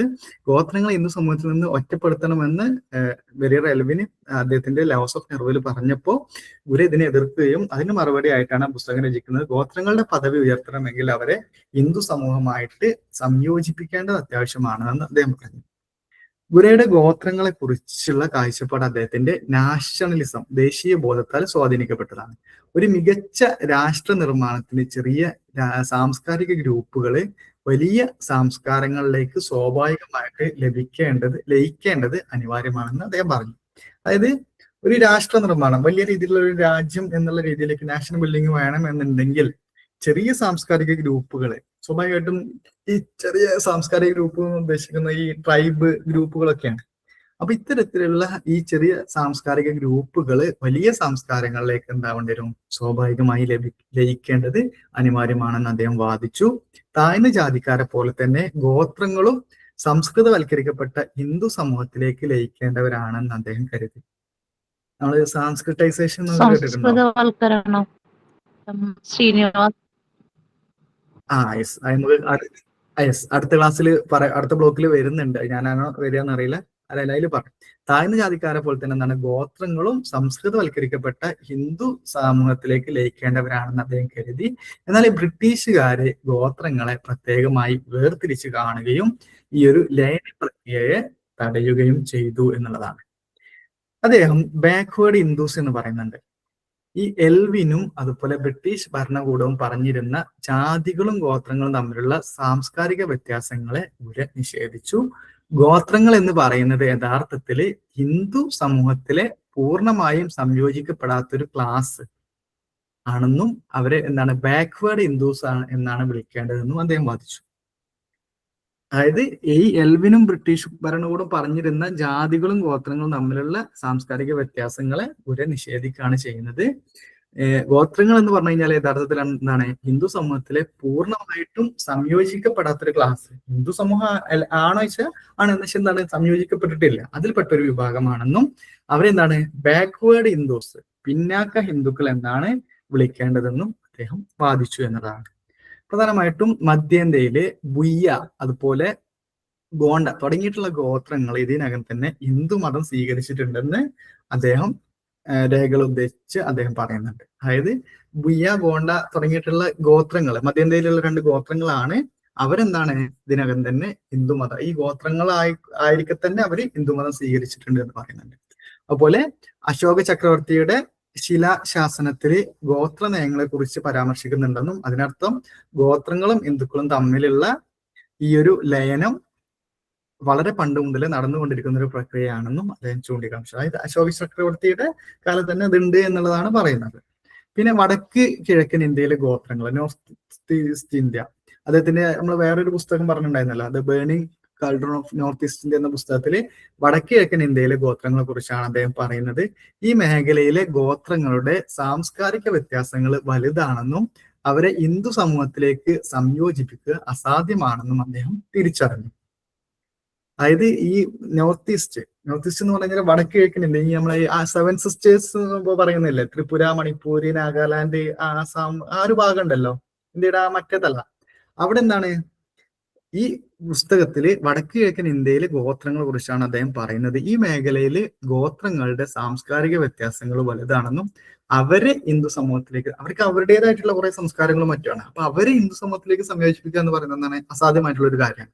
അതുകൊണ്ട് തന്നെ അവരെ വിശാലമായ ഇന്ത്യൻ സമൂഹത്തിലേക്ക് സംയോജിപ്പിക്കാൻ ഇന്ത്യൻ ഭരണകൂടത്തിന്റെ ഭരണപരമായിട്ടുള്ള നടപടികളിലൂടെ മാത്രമേ സാധിക്കൂ എന്ന് അവര് വാദിച്ചു. ഓക്കെ, അതായത് അവരെ ഈ ഒരു ഇതിലേക്ക് ഇന്ത്യൻ സമൂഹത്തിലേക്ക് യോജിപ്പിക്കണമെങ്കിൽ അവരെന്താ വെച്ചാൽ ഈ വിഘടനവാദമൊക്കെ ഉണ്ടായിരുന്നു, അവർക്ക് അവരുടേതായിട്ടുള്ള ഒരു നേഷൻ എന്നൊക്കെ പറഞ്ഞിട്ടുണ്ടായിരുന്നു. അപ്പൊ അതിന് ഭരണപരമായിട്ടുള്ള നടപടികൾ മാത്രമേ ബാധിക്കുള്ളൂ എന്ന് അദ്ദേഹം വാദിച്ചിട്ടുണ്ടായിരുന്നു. അതുപോലെ ദേശീയ ഐക്യത്തിനുള്ള ഭീഷണികൾ, നാഗാ ഗോത്രങ്ങൾക്കിടയിൽ ഇന്ത്യയിൽ നിന്ന് വിട്ടുപോകാനുള്ള പ്രവണതകൾ ഉണ്ടായിരുന്നു. ഇന്ത്യന്റെ ചരിത്രം നോക്കി കഴിഞ്ഞാൽ മനസ്സിലാവും. അതുപോലെ ഇന്ത്യ ഗവൺമെന്റും നാഗകളും തമ്മിലുണ്ടാക്കിയിട്ടുള്ള ഹൈദരി കരാർ അവർക്ക് സ്വയം ഭരണത്തിനുള്ള ഒരു പ്രതീക്ഷ നൽകി. നാഗാലാൻഡ്, ത്രിപുര, മണിപ്പൂര്, മേഘാലയ, മിസോറാം തുടങ്ങിയിട്ടുള്ള പ്രത്യേക സംസ്ഥാനങ്ങളുടെ രൂപീകരണം സ്വാതന്ത്ര്യത്തിനായിട്ടുള്ള പ്രവണത വർദ്ധിപ്പിക്കുകയും ദേശീയ ഐക്യത്തെ അനിക്കുകയും ചെയ്തെന്ന് ഒരു അഭിപ്രായപ്പെട്ടു. അതായത് ദേശീയ ഐക്യത്തിന് നമ്മൾ ഇന്ത്യ എന്ന് പറയുന്ന ആ ഒരു നാഷണൽ യൂണിറ്റിക്ക് ഭീഷണി ഉണ്ടായിരുന്നു. പ്രത്യേകിച്ച് നാഗ ഗോത്രങ്ങൾക്കിടയിൽ ഇന്ത്യയിൽ നിന്ന് വിട്ടുപോകാനുള്ള പ്രവണതകൾ ഉണ്ടായിരുന്നു. ഇന്ത്യ ഗവൺമെന്റും നാഗകളും തമ്മിലുണ്ടാക്കിയിട്ടുള്ള ഐതരി കരാറ് അവർക്ക് സ്വയം ഭരണത്തിൽ ഒരു പ്രതീക്ഷ നൽകി. നാഗാലാൻഡ്, ത്രിപുര, മണിപ്പൂർ, മേഘാലയ, മിസോറാം തുടങ്ങിയിട്ടുള്ള പ്രത്യേക സംസ്ഥാനങ്ങളുടെ രൂപീകരണം സ്വാതന്ത്ര്യത്തിനായിട്ടുള്ള ഒരു പ്രവണത വർദ്ധിപ്പിക്കുകയും ദേശീയ ഐക്യത്തെ അണിക്കുകയും ചെയ്തു എന്നാണ് ഇവര് അഭിപ്രായപ്പെടുന്നത്. പിന്നെ പിന്നോക്കാവസ്ഥയും ആദിവാസി എന്ന പ്രയോഗം. ഗോത്രങ്ങൾ നേരിടുന്ന പിന്നാക്കാവസ്ഥ സമൂഹത്തിലെ മറ്റ് ദരിദ്ര വിഭാഗങ്ങൾ അനുഭവിക്കുന്ന പോലെ തന്നെയുള്ള ഒരു സാമ്പത്തിക പ്രശ്നമാണ്. മെച്ചപ്പെട്ട ഒരു ജീവിത നിലവാരമുള്ള ഹിന്ദു സമൂഹമായിട്ടുള്ളൊരു സമ്പർക്കം ഗോത്രങ്ങളെ സ്വാഭാവികമായിട്ട് ഉന്നമനത്തിലേക്ക് നയിക്കുമെന്ന് അദ്ദേഹം കരുതി. അതായത് ഈ ഗോത്രങ്ങൾ എന്ന് പറഞ്ഞാൽ ആദിവാസികൾ എന്താണ് ഒരു പൊതുവെ നമ്മൾ കാണപ്പെടുന്നത് അല്ലെങ്കിൽ പറയപ്പെടുന്നത് എന്താണ് ഒരു പിന്നേക്കാവസ്ഥയിലാണ് എന്നാണ്. അപ്പൊ സമൂഹത്തിലെ മറ്റ് ദരിദ്ര വിഭാഗങ്ങൾ അനുഭവിക്കുന്ന പോലെയുള്ള ഒരു സാമ്പത്തിക പ്രശ്നം തന്നെയുള്ളൂ. മെച്ചപ്പെട്ട ജീവിത നിലവാരമുള്ള ഹിന്ദു സമൂഹമായിട്ടുള്ള ഒരു സമ്പർക്കം അവർക്ക് ഉണ്ടായാൽ സ്വാഭാവികമായിട്ടും ഈ ഗോത്രങ്ങൾ ഉന്നമനത്തിലേക്കാവുമെന്ന് അദ്ദേഹം കരുതി. അതിനാൽ ഗോത്രങ്ങൾക്ക് പട്ടികവർഗ അതായത് ഷെഡ്യൂൾഡ് ട്രൈബ് സ്റ്റാറ്റസ് നൽകുന്നത് ഈ ഒരു സ്വാഭാവിക ലയനത്തിന് തടസ്സമാകുമെന്ന് അദ്ദേഹം വാദിച്ചു. ഇപ്പൊ നമ്മൾ ഈ ആദിവാസികൾ പറയാറ് എന്താണ് ഷെഡ്യൂൾഡ് ട്രൈബ് എന്നാണോ ST എന്നുള്ളതാണ്. അപ്പൊ ഈ ഒരു പേര് കൊടുക്കുന്നത് ഇത്തരത്തിലുള്ള നമ്മൾ നേരത്തെ പറഞ്ഞ പോലെയുള്ള ഒരു സമ്പർക്കം അല്ലെങ്കിൽ എന്താണ് ഒരു സ്വാഭാവികമായിട്ടുള്ള ലയനത്തിന് ഹിന്ദു മതവിഭാഗവുമായിട്ടുള്ള ഒരു ലയനത്തിന് തടസ്സമാകും എന്ന് പറഞ്ഞു. ആദിവാസി എന്ന വാക്കിന്റെ ഉപയോഗം രാജ്യത്തിന് വലിയ ദോഷം ചെയ്തുവെന്നും 4000 വർഷമായി ഒരുമിച്ച് ജീവിക്കുന്ന ആളുകൾക്കിടയിലെ ഐക്യവും നീതിയും ഇല്ലാതാക്കാൻ ഈ വാക്ക് കാരണമാകുമെന്നും ഇവര് ശക്തമായി വാദിച്ചു. പൊതുവെ നമ്മളെന്താണ് ഈ ട്രൈബൽസിനെ വിളിക്കുന്നത് ആദിവാസികൾ എന്നാണല്ലോ. അപ്പൊ ആ ഒരു വാക്യം ഉപയോഗിക്കുന്നത് രാജ്യത്തിന് വലിയ ദോഷം ചെയ്തുവെന്നും 4000 വർഷമായി ഒരുമിച്ച് ജീവിക്കുന്ന ആളുകൾക്കിടയിലുള്ള ഐക്യം നീതി ഇല്ലാതാക്കാൻ ഈ ഒരു വാക്ക് കാരണമായെന്ന് അദ്ദേഹം പറഞ്ഞു. ചുരുക്കി പറഞ്ഞു കഴിഞ്ഞാല് മധ്യേന്ത്യയിലെ ഗോത്രങ്ങളെ ഹിന്ദുവൽക്കരണത്തിലൂടെയും വടക്ക് കിഴക്കൻ ഇന്ത്യയിലെ ഗോത്രങ്ങളെ ഭരണപരമായിട്ടുള്ള നടപടികളിലൂടെ മുഖ്യധാരയിലേക്ക് സംയോജിപ്പിച്ചാൽ മാത്രമേ ഒരു രാഷ്ട്രം എന്നുള്ള നിലയ്ക്ക് യഥാർത്ഥത്തിൽ നമുക്ക് ഒന്നിക്കാൻ കഴിയൂ എന്നാണ് ഇവിടെ വിശ്വസിക്കുന്നത്. ഓക്കെ, അപ്പൊ ഇത്രയാണ് ഈ ഒരു ഭാഗത്ത് പറയുന്നത്. പ്രധാനമായിട്ടും ഒന്ന് അദ്ദേഹത്തിന്റെ പുസ്തകങ്ങൾ 2 പുസ്തകങ്ങളാണ് പറഞ്ഞത്. The aborigine so called and their future ആയിരുന്നു 1943 വരെ. ആ ബുക്കിന്റെ പേര് പിന്നീട് ഷെഡ്യൂൾഡ് ട്രൈബ്സ് ഓഫ് ഇന്ത്യ എന്ന പേരിലേക്ക് മാറി. പിന്നെന്താണ് burning garden of north east India. ഈ 2 പുസ്തകത്തിലാണ് അദ്ദേഹം ട്രൈബ്സിനെ കുറിച്ച് പറയുന്നത്. പ്രധാനമായിട്ടും എൽവിൻ വെരിയർക്കുള്ള ഒരു ഇതായിരുന്നു അദ്ദേഹത്തിന്റെ പുസ്തകമായിട്ടുള്ള ലോസ് ഓഫ് നെർവിനെതിരായിട്ടുള്ളൊരു ഇതായിട്ടാണ് അദ്ദേഹം ഇതിനെ കുറിച്ച് എഴുതുന്നത്. ബാക്ക്വേർഡ് ഹിന്ദുസ് എന്നുള്ള പേരിലാണ് അദ്ദേഹം ട്രൈബ്സിനെ കുറിച്ച് പറഞ്ഞത്. പിന്നെ സെൻട്രൽ ഇന്ത്യയിലും നോർത്ത് ഈസ്റ്റിലുള്ള പ്രശ്നങ്ങൾ പറഞ്ഞു, ആ ഒരു അസിമുലേഷന്റെ കാര്യങ്ങളൊക്കെ പറഞ്ഞു. പിന്നെ ആദിവാസി എന്നുള്ള പേര് ഉപയോഗിക്കുന്നത് പറഞ്ഞു. അതുപോലെ ഷെഡ്യൂൾഡ് ട്രൈബ്സ് എന്ന് പറയുന്ന ഒരു പേരിലുള്ള പ്രശ്നം. ഇത്രയാണ് ഈ ഒരു ഭാഗത്ത് പഠിക്കാനുള്ളത്. ഓക്കെ ആണോ? ഓക്കെ ആണോ?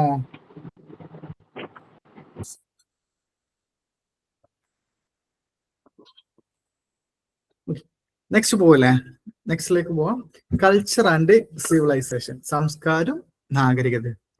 ഇന്തോ യൂറോപ്യൻ സംസ്കാരങ്ങൾ തമ്മിലുള്ള സാമ്യങ്ങളെ കുറിച്ച് GS ഗുര നടത്തിയിട്ടുള്ള താരതമ്യ പഠനങ്ങളിൽ മതം, ശവസംസ്കാര ചടങ്ങുകള്, ഭാഷകൾ തുടങ്ങിയിട്ടുള്ള വിവിധ സാംസ്കാരിക രീതികളെ കുറിച്ച് പറയുന്നുണ്ട്. അദ്ദേഹത്തിന്റെ മറ്റൊരു പ്രധാനപ്പെട്ട കൺസെപ്റ്റ് ആയിരുന്നു കൾച്ചർ ആൻഡ് സിവിലൈസേഷൻ എന്ന് പറയുന്നത്.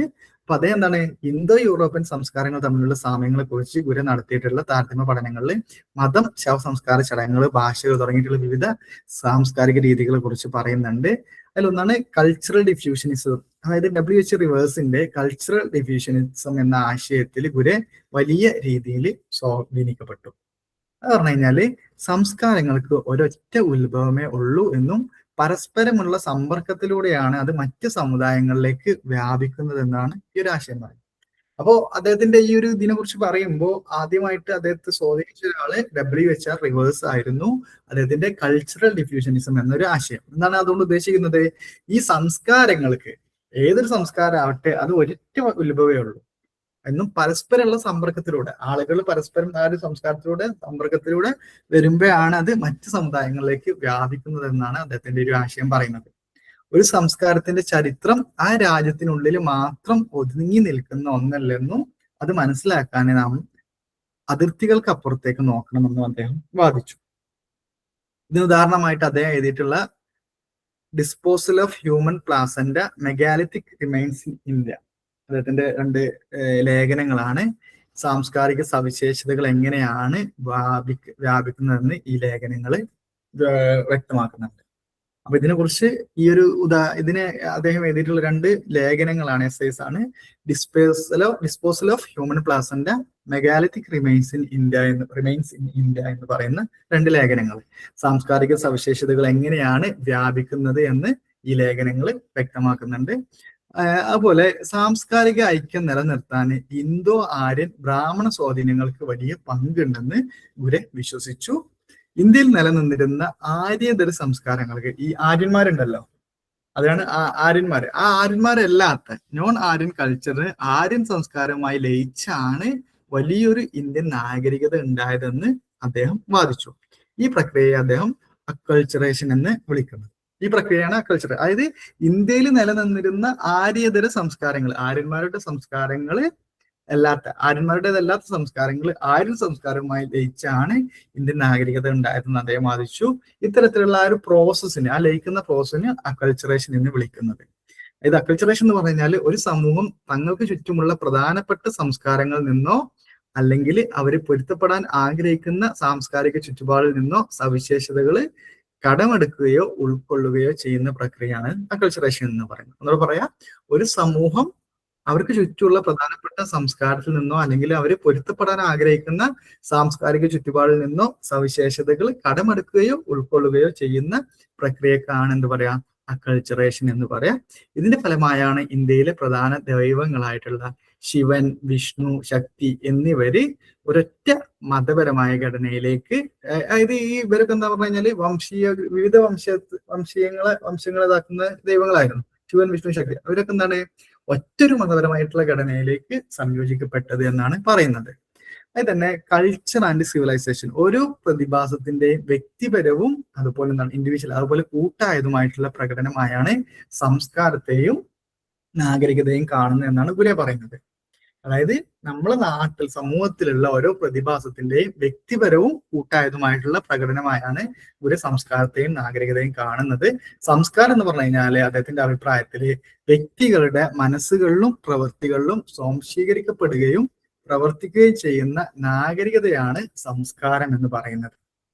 അദ്ദേഹം പറയുന്നത് എന്താണ്, വ്യക്തികളുടെ മനസ്സുകളിലും പ്രവൃത്തികളിലും സ്വാംശീകരിക്കപ്പെടുകയും പ്രവർത്തിക്കുകയും ചെയ്യുന്ന നാഗരികതയാണ് സംസ്കാരം. നാഗരികതയുടെ ആദർശങ്ങളും മൂല്യങ്ങളുമാണ് വ്യക്തികളുടെ പ്രവൃത്തികളിലൂടെ സാംസ്കാരികമായി പ്രകടിപ്പിക്കപ്പെടുന്നത്. അതായത് വ്യക്തികളുണ്ടല്ലോ, അതായത് നമ്മൾ ഓരോ ഇൻഡിവിജ്വൽ ഉണ്ടല്ലോ, അവരുടെ മനസ്സുകളിലും പ്രവൃത്തികളിലും സ്വാംശീകരിക്കപ്പെട്ട് പ്രവർത്തിക്കുകയും ചെയ്യുന്ന നാഗരികതക്കാണ് സംസ്കാരം എന്ന് പറയുന്നത്. ഈ നാഗരികതയുടെ ആദർശങ്ങളും മൂല്യങ്ങളാണ് വ്യക്തികളുടെ പ്രവൃത്തികളിലൂടെ സംസ്കാരമായിട്ട് പുറത്തു വരുന്നത്. നാഗരികത എന്ന് പറഞ്ഞു കഴിഞ്ഞാല് മനുഷ്യരാശിയുടെ ഒരു കൂട്ടായ പ്രയത്നമാണ്. അദ്ദേഹത്തിന്റെ ഓക്സിഡന്റൽ സിവിലൈസേഷൻ എന്ന പുസ്തകത്തിൽ ഇത് വ്യക്തമാക്കുന്നുണ്ട്. നാഗരികത എന്ന് പറഞ്ഞു കഴിഞ്ഞാല് സിവിലൈസേഷൻ, കൾച്ചർ എന്ന് പറഞ്ഞാൽ ഓരോ വ്യക്തികളിലായിരിക്കും. പക്ഷെ അതേസമയം എന്താണ് സിവിലൈസേഷൻ എന്ന് പറഞ്ഞു കഴിഞ്ഞാൽ ഒരു കൂട്ടായിട്ടുള്ള ഒരു സംഗതിയാണ്. മനുഷ്യരാശിയുടെ അല്ലെങ്കിൽ മനുഷ്യന്മാരുടെ ഒരു കൂട്ടായ പ്രയത്നമാണ്. അദ്ദേഹത്തിന്റെ ഒരു പുസ്തകമായിട്ടുള്ള ഓക്സിഡന്റൽ സിവിലൈസേഷൻ എന്ന പുസ്തകത്തിൽ ഇത് വ്യക്തമാക്കുന്നുണ്ട്. സംസ്കാരത്തിന്റെ നിരന്തരമായിട്ടുള്ള വളർച്ചയാണ് നാഗരികതയുടെ ഉയർച്ചക്കും താഴ്ചക്കും കാരണം. അതായത് നമ്മൾ ആദ്യം പറഞ്ഞ സംസ്കാരം ഉണ്ടല്ലോ, അതിന്റെ നിരന്തരമായിട്ടുള്ള ഒരു വളർച്ച ഉണ്ടാകുമ്പോഴാണ് നാഗരികതക്ക് ഉയർച്ചയും താഴ്ചയും ഒക്കെ ഉണ്ടാവുന്നത്. സംസ്കാരം വ്യക്തിഗത നേട്ടമാണ്.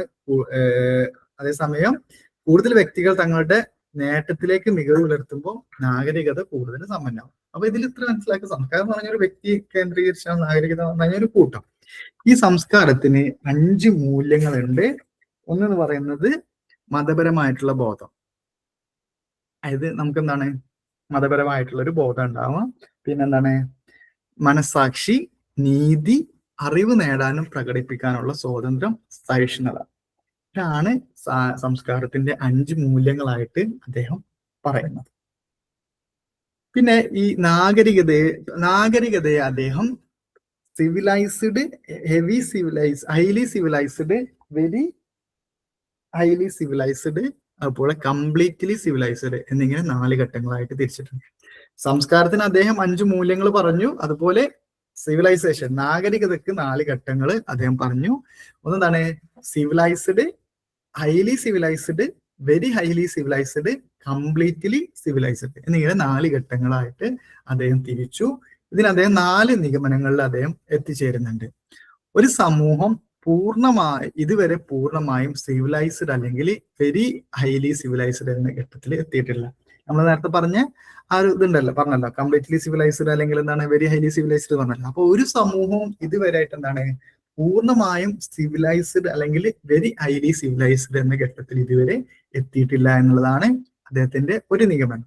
രണ്ടാമത്തത്, നാഗരികത, സിവിലൈസേഷൻ എന്നത് പൂർണ്ണതയിലേക്കുള്ള ഒരു നേർരേഖയിലുള്ള ഒരു പുരോഗതിയാണ്. ഭാവിയിൽ വളരെ ഉയർന്ന നാഗരികത കൈവരും. നാഗരികത എന്ന് പറഞ്ഞു കഴിഞ്ഞാല് പൂർണ്ണതയിലേക്ക്, നമ്മൾ പൂർണ്ണമാണ് എന്ന് പറയാൻ പറ്റുന്ന രീതിയിലേക്കുള്ള ഒരു നേർരേഖയിലേക്കുള്ള ഒരു പുരോഗതി മാത്രമാണ്.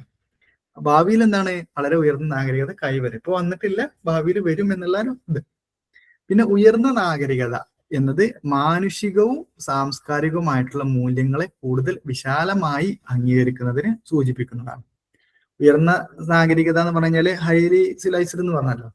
അതെന്ന് പറഞ്ഞു കഴിഞ്ഞാൽ ഏറ്റവും ഉയർന്ന നാഗരികത എന്ന് പറഞ്ഞു കഴിഞ്ഞാല് മാനുഷികവും സാംസ്കാരികവുമായിട്ടുള്ള മൂല്യങ്ങളെ കൂടുതൽ വിശാലമായി അംഗീകരിക്കും, വൈഡർ അക്സെപ്റ്റൻസ് ഓഫ് വാല്യൂസ്, മൂല്യങ്ങളെ കൂടുതൽ വിശാലമായി അംഗീകരിക്കുന്നതിനെ സൂചിപ്പിക്കുന്നതാണ്.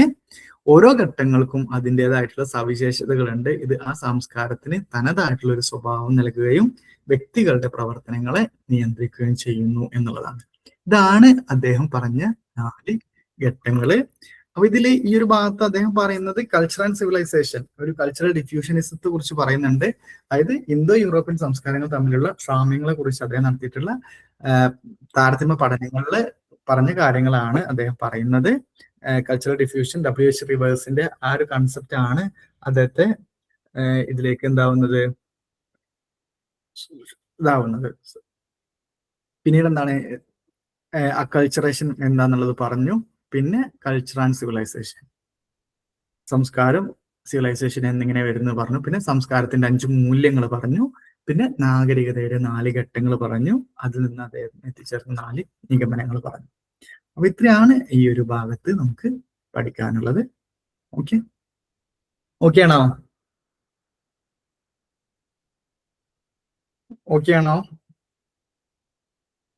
ഓക്കെ.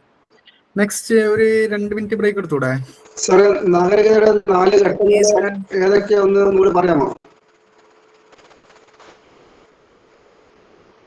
ഒരു മിനിറ്റ്. 4 ഘട്ടങ്ങള്. ഒന്ന് civilised, highly civilised, very highly civilised. ആ പുസ്തകത്തില് 16ാമത്തെ പേജിൽ ആ മുകളിലുണ്ട്. Very highly civilised, completely civilised. Civilised, highly civilised, very highly civilised, completely civilised. Okay, completely civilised. Okay, അത്രയാണ് വരുന്നത് കേട്ടോ. 2 മിനിറ്റ്. ശരി.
എല്ലാവരും പഠിച്ചു തുടങ്ങിയോ?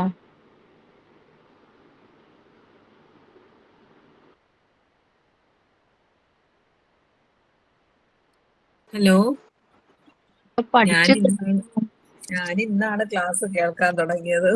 സോഷ്യോളജിയുടെ പഠിക്കാൻ പ്രിന്റ് കണ്ടത് ഇന്നാണ്.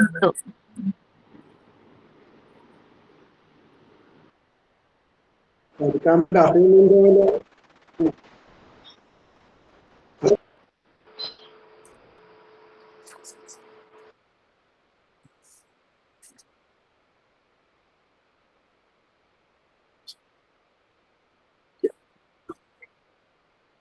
തുടങ്ങാം.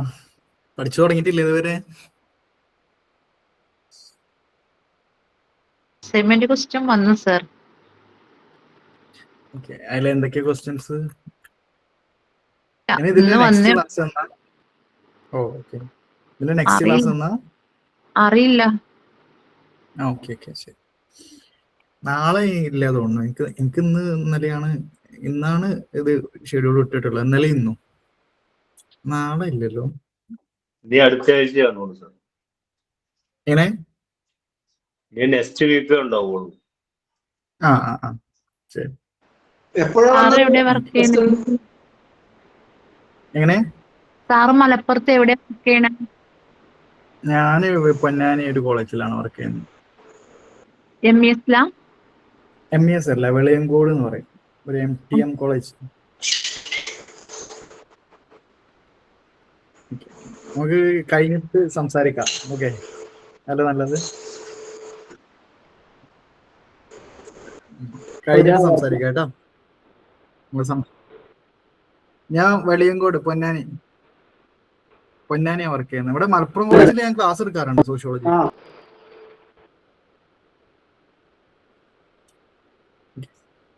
ആ അല്ല, വീട് മലപ്പുറം ഭാഗത്താണ് വീട്. ഞാൻ കഴിഞ്ഞിട്ട് സംസാരിക്കാം നമുക്ക്. ഓക്കെ, ശരി. നെക്സ്റ്റ് തുടങ്ങല്ലേ? നെക്സ്റ്റ് യൂണിറ്റ് കുറച്ച് പേര് ചിലപ്പോൾ എന്തെങ്കിലും ബിസി ഉള്ളവരൊക്കെ ഉണ്ടാവും. അപ്പം ക്ലാസ് കഴിഞ്ഞാൽ അവർക്ക് പോകണമെങ്കിൽ പോകല്ല, നമുക്ക് വേണമെങ്കിൽ സംസാരിക്കാം. Okay, no problem. Next unit തുടങ്ങല്ലേ? ഓക്കെ അല്ലേ?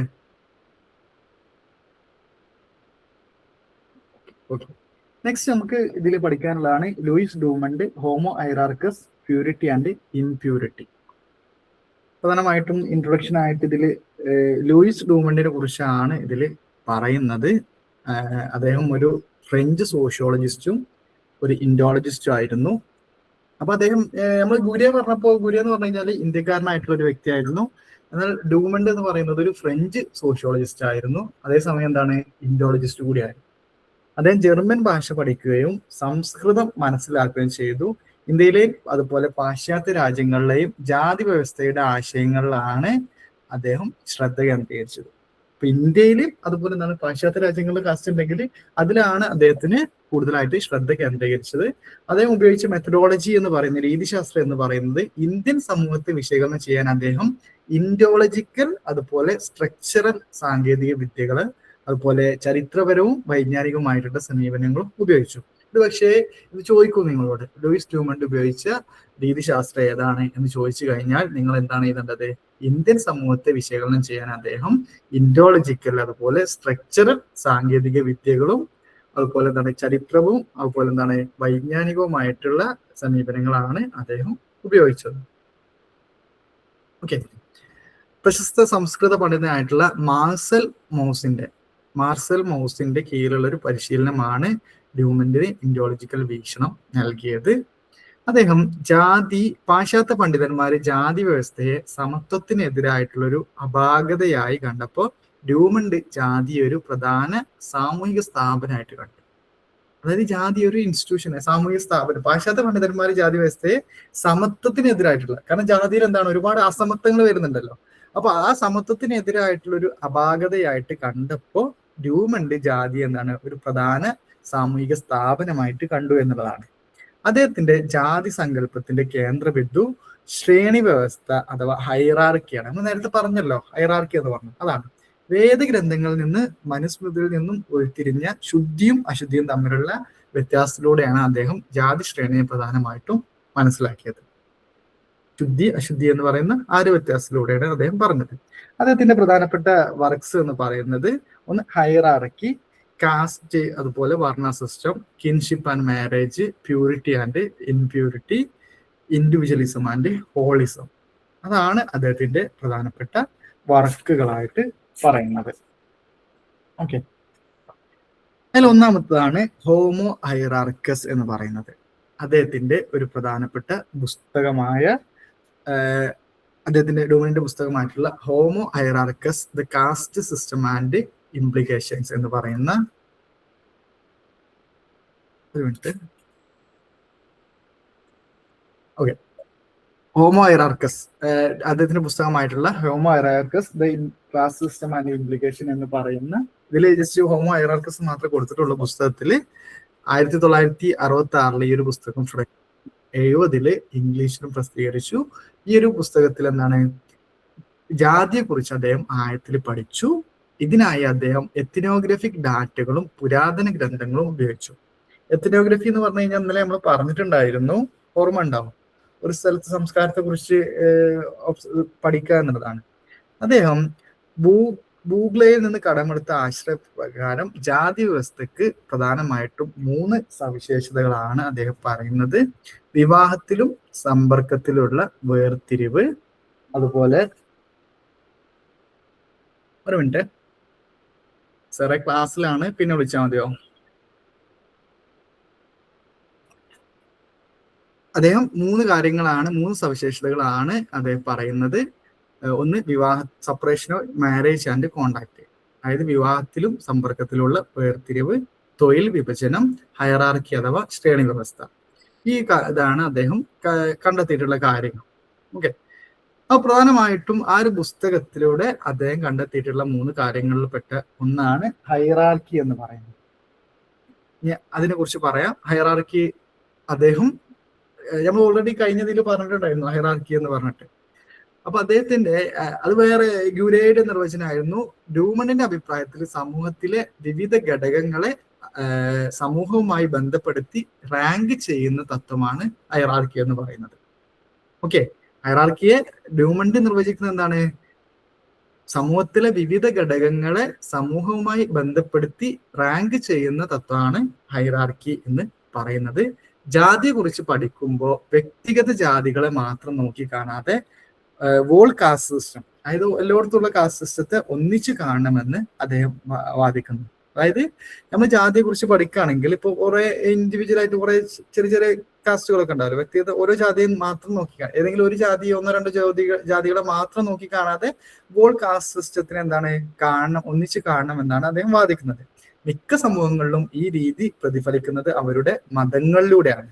അതുകൊണ്ട് തന്നെ ജാതി സമൂഹത്തിലെ റാങ്കിങ് മതപരമായിട്ടുള്ള ഒന്നാണെന്ന് അദ്ദേഹം വിലയിരുത്തി. അതായത് ഈ ജാതിയിൽ നമ്മൾ റാങ്ക് ചെയ്യുക എന്ന് പറഞ്ഞല്ലോ, അത് മതപരമായിട്ടുള്ള ഒന്നാണ് എന്നാണ് അദ്ദേഹം പറയുന്നത്. ഈ ഹൈറാർക്കി എന്ന തത്വം മനസ്സിലാക്കാൻ അദ്ദേഹം ശുദ്ധിയും അശുദ്ധിയും തമ്മിലുള്ള വ്യത്യാസങ്ങളെയാണ് ബന്ധിപ്പിച്ചത്. പിന്നെ അദ്ദേഹം ശുദ്ധി അശുദ്ധി എന്നിവയ്ക്ക് പുറമെ പരമ്പരാഗത വർണ്ണവ്യവസ്ഥക്ക് 4 നിറങ്ങളോ റാങ്കുകളോ ഉണ്ട്. ഇത് സമൂഹത്തിലെ പദവിയും അധികാരം നിർണയിച്ചു എന്നതാണ്. ഓക്കെ, അതായത് ഈ റാങ്കുകൾ നമ്മൾ നേരത്തെ പറഞ്ഞ 4 ഇത് പറഞ്ഞല്ലോ, അതുപോലെ തന്നെ ഈ 4 നിറങ്ങളോ റാങ്കുകളോ ഉണ്ട്. അതാണ് അവരുടെ ഈ ഒരു ഇതിൽ അദ്ദേഹത്തിന്റെ കണ്ടെത്തലില് സമൂഹത്തിലെ പദവിയും അധികാരമൊക്കെ നിർണയിച്ചത്.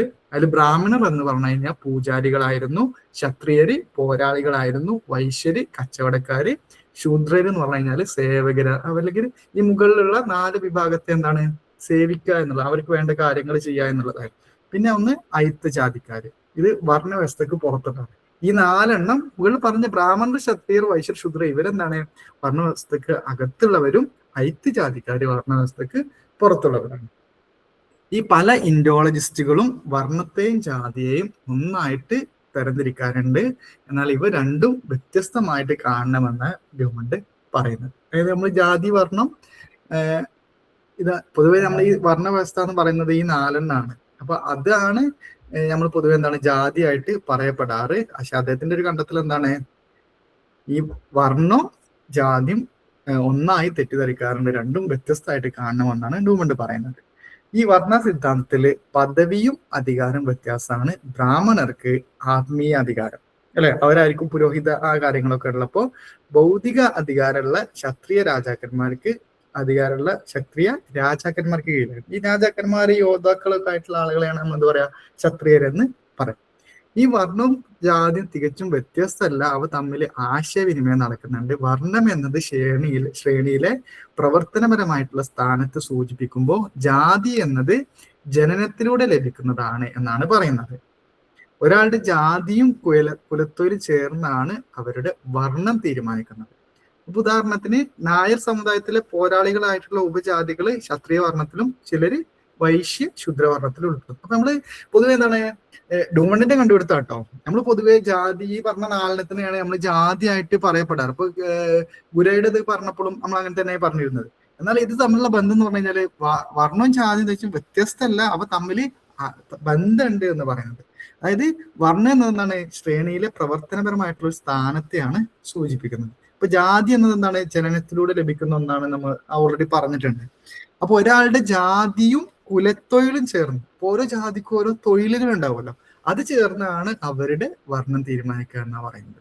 ഉദാഹരണത്തിന് നായർ എന്ന് പറയുന്നത് നായർ സമുദായത്തിലെ പോരാളികൾ എന്ന് പറഞ്ഞു കഴിഞ്ഞാല് ഉപജാതികൾ ക്ഷത്രിയ വർണ്ണത്തിലും ചിലരെന്താണ് വൈശ്യ ശുദ്ര വർണ്ണത്തിലും ഉൾപ്പെടും. നായർ സമുദായത്തിൽ തന്നെ 2 വിഭാഗത്തിൽ പെടും എന്നാണ് പറയുന്നത്. ഓക്കെ, അപ്പൊ അതാണ് ഹൈറാർക്കിയെ കുറിച്ച് അദ്ദേഹം പറയുന്നത്. രണ്ടാമതാണ് തൊഴിൽ വിഭജനം. ഹോളിസം എന്ന് പറയുന്ന ഒരു കാഴ്ചപ്പാടിലൂടെ ജാതികളുടെ തൊഴിൽ വൈദഗ്ധ്യത്തെയും പരസ്പരാശ്രിതത്വത്തെയാണ് ഡ്യൂമണ്ട് പഠിച്ചത്.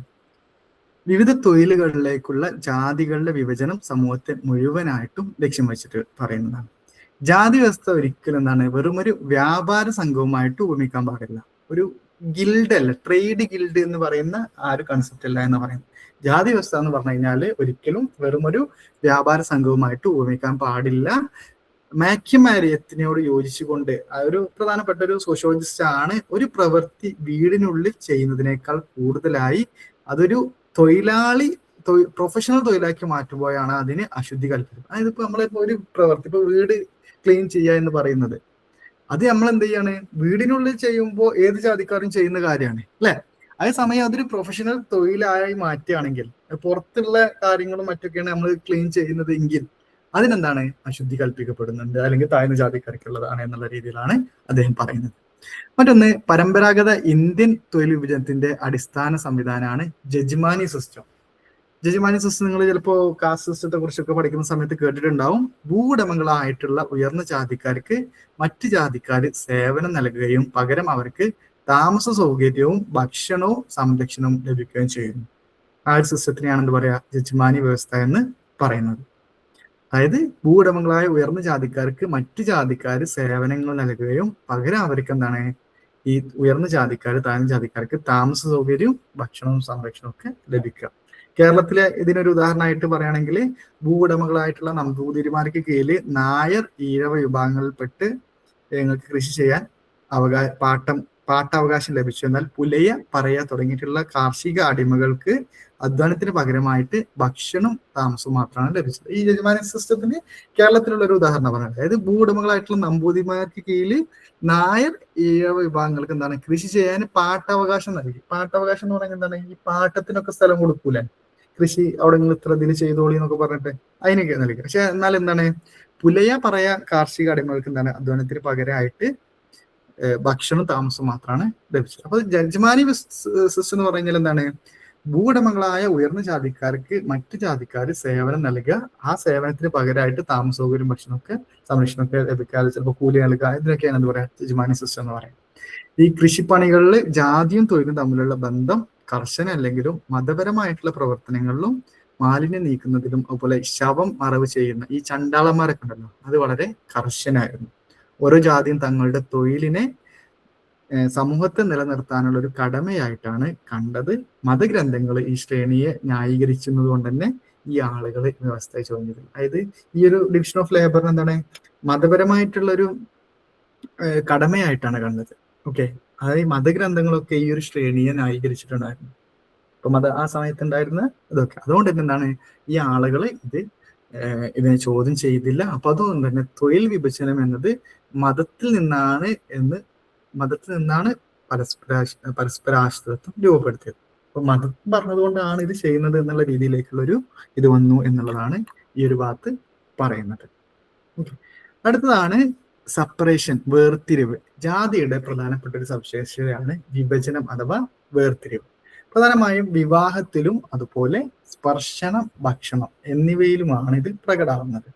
വിവാഹത്തിൽ എങ്ങനെയാണ്? നമ്മൾ ഓൾറെഡി കഴിഞ്ഞതിൽ ഗുരുവിന്റെ ഇതിൽ പറഞ്ഞിട്ടുണ്ടായിരുന്നു, വിവാഹങ്ങള് ജാതി തമ്മിലുള്ള ഒരു പ്രധാന കണ്ണിയായിട്ടാണ് പറയുന്നത്. അതിലൊന്ന് എൻഡോഗമി നമ്മൾ പറഞ്ഞിട്ടുണ്ടായിരുന്നു. എല്ലാ ജാതികളും തങ്ങളുടെ ജാതിക്കുള്ളിൽ നിന്ന് മാത്രം വിവാഹം കഴിക്കുന്ന എൻഡോഗമി വിവാഹം പിന്തുടർന്നു. ശ്രേണി വ്യവസ്ഥയുടെയും ജാതിയുടെയും ശുദ്ധി നിലനിർത്താൻ ഇത് അത്യാവശ്യമായിരുന്നു. കാരണം മാതാപിതാക്കളുടെ ജാതിയാണ് കുട്ടിയുടെ ജാതി തീരുമാനിക്കുന്നത്. കൊണ്ട് തന്നെ ആ ജാതിയിൽപ്പെട്ട എൻഡോഗമി വിവാഹമായിരുന്നു ഉണ്ടായിരുന്നത്. എന്നാൽ ഇതിന്റെ അപവാദമായിട്ട് സംബന്ധം പോലെയല്ല, നമ്മൾ നായർ സമൂഹത്തിലെ സംബന്ധത്തിനെ കുറിച്ച് പറഞ്ഞിരുന്നു.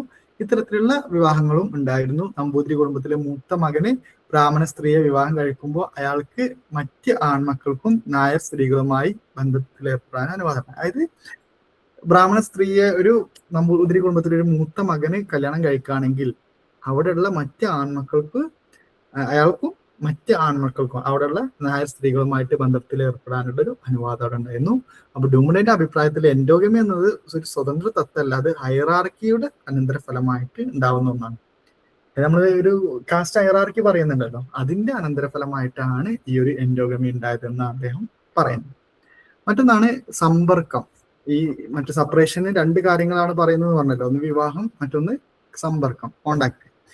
അതായത് ഐക്യവുമായി ബന്ധപ്പെട്ടാണ് പ്രധാനമായും രണ്ട് കാര്യങ്ങൾ അടിസ്ഥാനമാക്കിയിട്ടാണ്. ഒന്ന് റിലീജിയസ് ഇൻഫ്യൂരിറ്റി, മത ചടങ്ങുകളിൽ പങ്കെടുക്കുന്നതിനും ക്ഷേത്രങ്ങളിൽ പ്രവേശിക്കുന്നതിനുള്ള വിലക്കുകൾ. അതായത് താഴ്ന്ന ജാതിക്കാർക്ക് എന്താണ് മതപരമായിട്ടുള്ള ചടങ്ങുകളിലും അതുപോലെ ക്ഷേത്രങ്ങളിൽ പ്രവേശിക്കുന്നതിനൊക്കെ ഉള്ള വിലക്കുകൾ ഉണ്ടായിരുന്നു. അതുപോലെ സഞ്ചാര സ്വാതന്ത്ര്യം, ഭൂമി സ്വന്തമാക്കൽ എന്നിവയ്ക്കുള്ള വിലക്കുകൾ, അവരുടെ അധ്വാനം ഭൂവട്ടം ചൂഷണം ചെയ്തു. അപ്പൊ അത്തരത്തിലുള്ള ഭൗതികമായും മതപരമായിട്ടുള്ള ചൂഷണം അവര് ഏൽപ്പിച്ചിട്ടുണ്ടായിരുന്നു. പിന്നെ ഈ ഭക്ഷണം, വെള്ളം വിളമ്പുന്നതിലും കഴിക്കുന്നതിനുമുള്ള നിയന്ത്രണങ്ങളാണ് മറ്റൊന്ന്. പാകം ചെയ്യുന്ന രീതികളിലെ വ്യത്യാസങ്ങളും അദ്ദേഹം നിരീക്ഷിച്ചു. പക്കാ ഫുഡ്, കച്ചാ ഫുഡ് നമ്മൾ നേരത്തെ പറഞ്ഞല്ലോ. പക്കാ ഫുഡ് എന്ന് പറഞ്ഞു കഴിഞ്ഞാൽ നെയ്യിൽ പാകം ചെയ്ത് വറുത്ത ഭക്ഷണം, അശുദ്ധി കുറഞ്ഞതാണ്. കച്ചാ ഫുഡ് എന്ന് പറഞ്ഞു കഴിഞ്ഞാൽ വെള്ളത്തിൽ വേവിച്ച ഭക്ഷണം, കൂടുതൽ അശുദ്ധിയുള്ളതാണ്. അതുപോലെ മനുസ്മൃതിയിലുള്ള വേദങ്ങളിലുള്ള സസ്യാഹാര ശീലങ്ങളെ കുറിച്ചും അദ്ദേഹം പ്രതിപാദിക്കുന്നുണ്ട്. അപ്പൊ ഈ ഒരു സെപ്പറേഷൻ എന്ന് പറയുന്ന ഭാഗത്ത് രണ്ട് കാര്യങ്ങളാണ് പ്രധാനമായിട്ടും ഫോക്കസ് ചെയ്യുന്നത്. ഒന്ന് വിവാഹം, മാരേജിലുള്ളതും, പിന്നെ ഡയറക്റ്റ് ആയിട്ട് ഇൻഡയറക്റ്റ് ആയിട്ടുള്ള ആ ഒരു ജാതിയുടെ അടിസ്ഥാനത്തിലുള്ള ഒരു കോണ്ടാക്റ്റിനെ കുറിച്ചാണ് പറയുന്നത്. ഓക്കെ, അതിൽ വിവാഹത്തിൽ എൻഡോഗമി ആ ഒരു സിസ്റ്റം മാത്രം ഉണ്ടായിരുന്നത് പറയുന്നു. പിന്നെ അതിന് അപവാദമായിട്ട് മറ്റേ നായർ സമൂഹത്തിലുള്ള ആര്യതിനെ കുറിച്ച് പറഞ്ഞു. പിന്നെ സമ്പർക്കം, കോണ്ടാക്റ്റിനെ കുറിച്ച് പറയുമ്പോൾ ഡയറക്റ്റ് ആയിട്ടും ഇൻഡയറക്റ്റ് ആയിട്ടും ഉണ്ട്. ഡയറക്റ്റ് ആയിട്ട് എന്ന് പറഞ്ഞു കഴിഞ്ഞാൽ പ്രധാനമായിട്ട് ഈ മതപരമായിട്ടുള്ള ചടങ്ങുകളിലും ക്ഷേത്രങ്ങളിലും ഇതൊക്കെയുള്ള വിലക്കുകൾ, സഞ്ചാര സ്വാതന്ത്ര്യം, ഭൂമി സ്വന്തമാക്കൽ എന്നിവയ്ക്കുള്ള വിലക്കുകളൊക്കെ ഉണ്ടായിരുന്നു. ഇൻഡയറക്റ്റ് ആയിട്ട് പറയുമ്പോൾ ഈ ഫുഡ്, ഭക്ഷണം, വെള്ളം വിളമ്പുന്നതിലും കഴിക്കുന്നതിലുള്ള നിയന്ത്രണങ്ങൾ, ഈ പക്ക ഫുഡ്, കച്ചാ ഫുഡ് എന്നുള്ള രീതിയിലൊക്കെയുള്ള കാര്യങ്ങളാണ് ഇതിൽ പറയുന്നത്. അപ്പൊ ഇത്രയാണ് ഹൈറാർക്കി എന്ന് പറയുന്ന ഈ ഒരു ഭാഗത്ത്. ഹോമോ ഹൈറാർക്കസിൽ ആര് പറയുന്നത്? ലൂയിസ് ഡൂമണ്ട് പറയുന്ന കാര്യങ്ങൾ.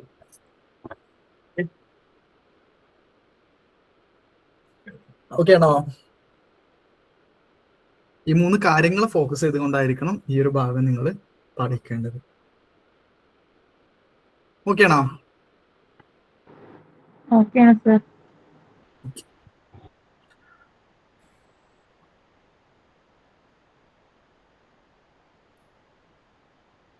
നെക്സ്റ്റ് ഇതിലെ അവസാനത്തെ ഭാഗമാണ് പ്യൂരിറ്റി ആൻഡ് ഇംപ്യൂരിറ്റി. ജാതിയെ ഡൂമണ്ട് വെറും ഒരു സാമൂഹിക ഘടനയായിട്ടല്ല, മറിച്ച് വിവിധ ഗ്രൂപ്പുകൾക്കുള്ളിൽ രൂപപ്പെടുന്ന ഒരു മാനസികാവസ്ഥ ആയിട്ടാണ് കാണുന്നത്. മതത്തിന്റെ മറ്റൊരു കൺസെപ്റ്റ് ആണ് പ്യൂരിറ്റി ആൻഡ് ഇംപ്യൂരിറ്റി എന്ന് പറയുന്നത്. അതിൽ അദ്ദേഹം ബേസിക് ആയിട്ട് പറയുന്നത് ജാതിയെ ഡ്യൂമണ്ട് എന്താണ് വെറും ഒരു സാമൂഹിക ഘടന ആയിട്ടല്ല, മറിച്ച് വിവിധ ഗ്രൂപ്പുകൾക്കിടയിൽ രൂപപ്പെടുന്ന ഒരു മാനസികാവസ്ഥയായിട്ടാണ് കാണുന്നത്. പുറമേ നോക്കുമ്പോൾ ജാതി ഒരു ഏകീകൃത വ്യവസ്ഥയായി തോന്നാമെങ്കിലും അതിനുള്ളിൽ നിരവധി വിഭജനങ്ങളുണ്ട് എന്ന് പറയും. ജാതി എന്ന് പറഞ്ഞു കഴിഞ്ഞാൽ ഇപ്പൊ ഒരു ജാതി എടുത്താൽ അതൊരു ഓക്കെ ആണ് എന്നിട്ട് ഒരു ഏകീകൃതമായിട്ടൊരു സാധനമാണ് നമുക്ക് തോന്നും. പക്ഷെ അതിനുള്ള എന്താണ് നിരവധി വിഭജനങ്ങളുണ്ട് എന്നാണ് അദ്ദേഹം പറയുന്നത്. ജാതിയെ കുറിച്ച് പഠിക്കുമ്പോൾ അതിലെ വ്യക്തിഗത ഘടകങ്ങളിൽ നിന്നല്ല, മറിച്ച് ആ ഘടകങ്ങളെ നിയന്ത്രിക്കുന്ന വ്യവസ്ഥയിൽ നിന്നാണ് നാം പഠനം ആരംഭിക്കേണ്ടതെന്ന് അദ്ദേഹം വാദിക്കും. അതായത് നമ്മൾ ജാതിയെ കുറിച്ച് പഠിക്കുകയാണെങ്കിൽ അതിലുള്ള വ്യക്തിഗതമായിട്ടുള്ള ആ ഒരു ഓരോന്നും എടുത്തിട്ട് അതിൽ നിന്നല്ല നമ്മൾ പഠിക്കേണ്ടത്, ആ ഘടകങ്ങൾ എന്തുകൊണ്ടാണ് അത് വരുന്നത് എന്നുള്ള ആ ഒരു വ്യവസ്ഥയിൽ നിന്നാണ് നമ്മൾ പഠനം ആരംഭിക്കേണ്ടതെന്ന് അദ്ദേഹം വാദിക്കുന്നുണ്ട്. ഈ ഒരു ജാതി വ്യവസ്ഥയെ പ്രായോഗിക തലത്തിലും ആശയപരമായ തലത്തിലും നമ്മൾ കാണേണ്ടതുണ്ട്. ആ പ്രായോഗികം എന്ന് പറഞ്ഞു കഴിഞ്ഞാൽ പ്രാക്ടിക്കലി എങ്ങനെയാണ് വരുന്നതെന്നാണ്. ഒരു പ്രത്യേക പ്രദേശത്ത് കാണപ്പെടുന്ന ജാതികൾ എന്നത് അനുഭവവേദ്യമായിട്ടുള്ള അല്ലെങ്കിൽ പ്രായോഗികമായിട്ടുള്ള ഒരു കാര്യമാണ്, എംപെരിക്കൽ ആയിട്ടുള്ള ഒരു കാര്യമാണ്. അതായത് ഒരു പ്രദേശത്ത് നമ്മൾ ഏതെങ്കിലും ഒരു ജാതിയെ കുറിച്ച് കാണുകയാണെങ്കിൽ അതിനെക്കുറിച്ച് മനസ്സിലാക്കുക എന്ന് പറഞ്ഞു കഴിഞ്ഞാൽ എംപെരിക്കലാണ്. എന്നാൽ അതിനെ നിയന്ത്രിക്കുന്ന ഒരു ആശയമുണ്ട്. അവരങ്ങനെ ആവണം എന്നുണ്ടെങ്കിൽ എന്താണ്, അവര് മുന്നിൽ എന്തെങ്കിലും തരത്തിലുള്ള ആശയങ്ങൾ ഉണ്ടാവും. ഡ്യൂണിന്റെ അഭിപ്രായത്തിൽ നമ്മൾ ആദ്യം പഠിക്കേണ്ടത് ഈ ജാതി വ്യവസ്ഥയെ ഭരിക്കുന്ന ഈ ഒരു ഐഡിയോളജി അല്ലെങ്കിൽ ഈ ഒരു ആശയത്തെ കുറിച്ചാണ്. അതിനുശേഷമാണ് ഈ ഒരു എംപെരിക്കൽ അല്ലെങ്കിൽ എന്താണ് പ്രായോഗിക ഡാറ്റകളിലേക്ക് നമ്മൾ കടക്കാവൂ എന്നാണ് അദ്ദേഹം പറയുന്നത്. അതായത് രണ്ട് കാര്യങ്ങളാണ് ഇതുമായി ബന്ധപ്പെട്ട് പറയുന്നത്, എംപെരിക്കൽ ആൻഡ് ഐഡിയോളജിക്കൽ. എംപെരിക്കൽ എന്നതുകൊണ്ട് ഉദ്ദേശിക്കുന്നത് ജാതി വ്യവസ്ഥയെ പ്രായോഗിക തലത്തിലും ആശയപരമായ തലത്തിലും നമുക്ക് കാണാം. ഒരു പ്രത്യേക പ്രദേശത്ത് കാണപ്പെടുന്ന ജാതികൾ എന്ന് പറഞ്ഞു കഴിഞ്ഞാല് അനുഭവവേദ്യമായിട്ടുള്ള അഥവാ പ്രായോഗികമായിട്ടുള്ള ഒരു കാര്യമാണ്. എന്നാൽ അതിനെ നിയന്ത്രിക്കുക, ആ പ്രായോഗികമായിട്ടുള്ള ആ ജാതി എന്താണ്, ചില ആശയങ്ങളുടെ അടിസ്ഥാനത്തിലായിരിക്കും വരുന്നത്. അപ്പൊ ഡൂമിന്റെ പറയുന്നത് നമ്മൾ ആദ്യം പഠിക്കേണ്ടത് ജാതി വ്യവസ്ഥയെ ഭരിക്കുന്ന ഈ ഒരു ആശയത്തെ കുറിച്ചാണ്. അതിനുശേഷം പ്രായോഗിക ഡാറ്റകളിലേക്ക് നമ്മൾ കടക്കാവൂ എന്നുള്ളതാണ്. ജാതിയുടെ 3 പ്രധാന സവിശേഷതകൾ നമ്മൾ പറഞ്ഞു. ഈ ഹൈറാർക്കി, വേർതിരിവ്, തൊഴിൽ വിഭജനം എന്ന് പറഞ്ഞല്ലോ. ഇവ പൂർണ്ണമായിട്ടും ശുദ്ധി അശുദ്ധി തമ്മിലുള്ള, അതായത് പ്യുവർ ആൻഡ് ഇംപ്യുവർ, ശുദ്ധി പറഞ്ഞു കഴിഞ്ഞാൽ പ്യുവർ, അശുദ്ധി എന്ന് പറഞ്ഞു കഴിഞ്ഞാൽ ഇംപ്യുവർ തമ്മിലുള്ള വിപരീത ബന്ധത്തെ അടിസ്ഥാനമാക്കിയിട്ടുള്ളതാണെന്ന് അദ്ദേഹം വ്യക്തമാക്കുന്നുണ്ട്. ഓക്കെ, നെക്സ്റ്റ് ഇതിൽ പറയുന്നതാണ് temporary purity and permanent impurity. അത് പറഞ്ഞു കഴിഞ്ഞാല് താൽക്കാലിക ശുദ്ധിയിൽ നിന്ന് സ്ഥിരമായിട്ടുള്ള അശുദ്ധിയിലേക്ക്.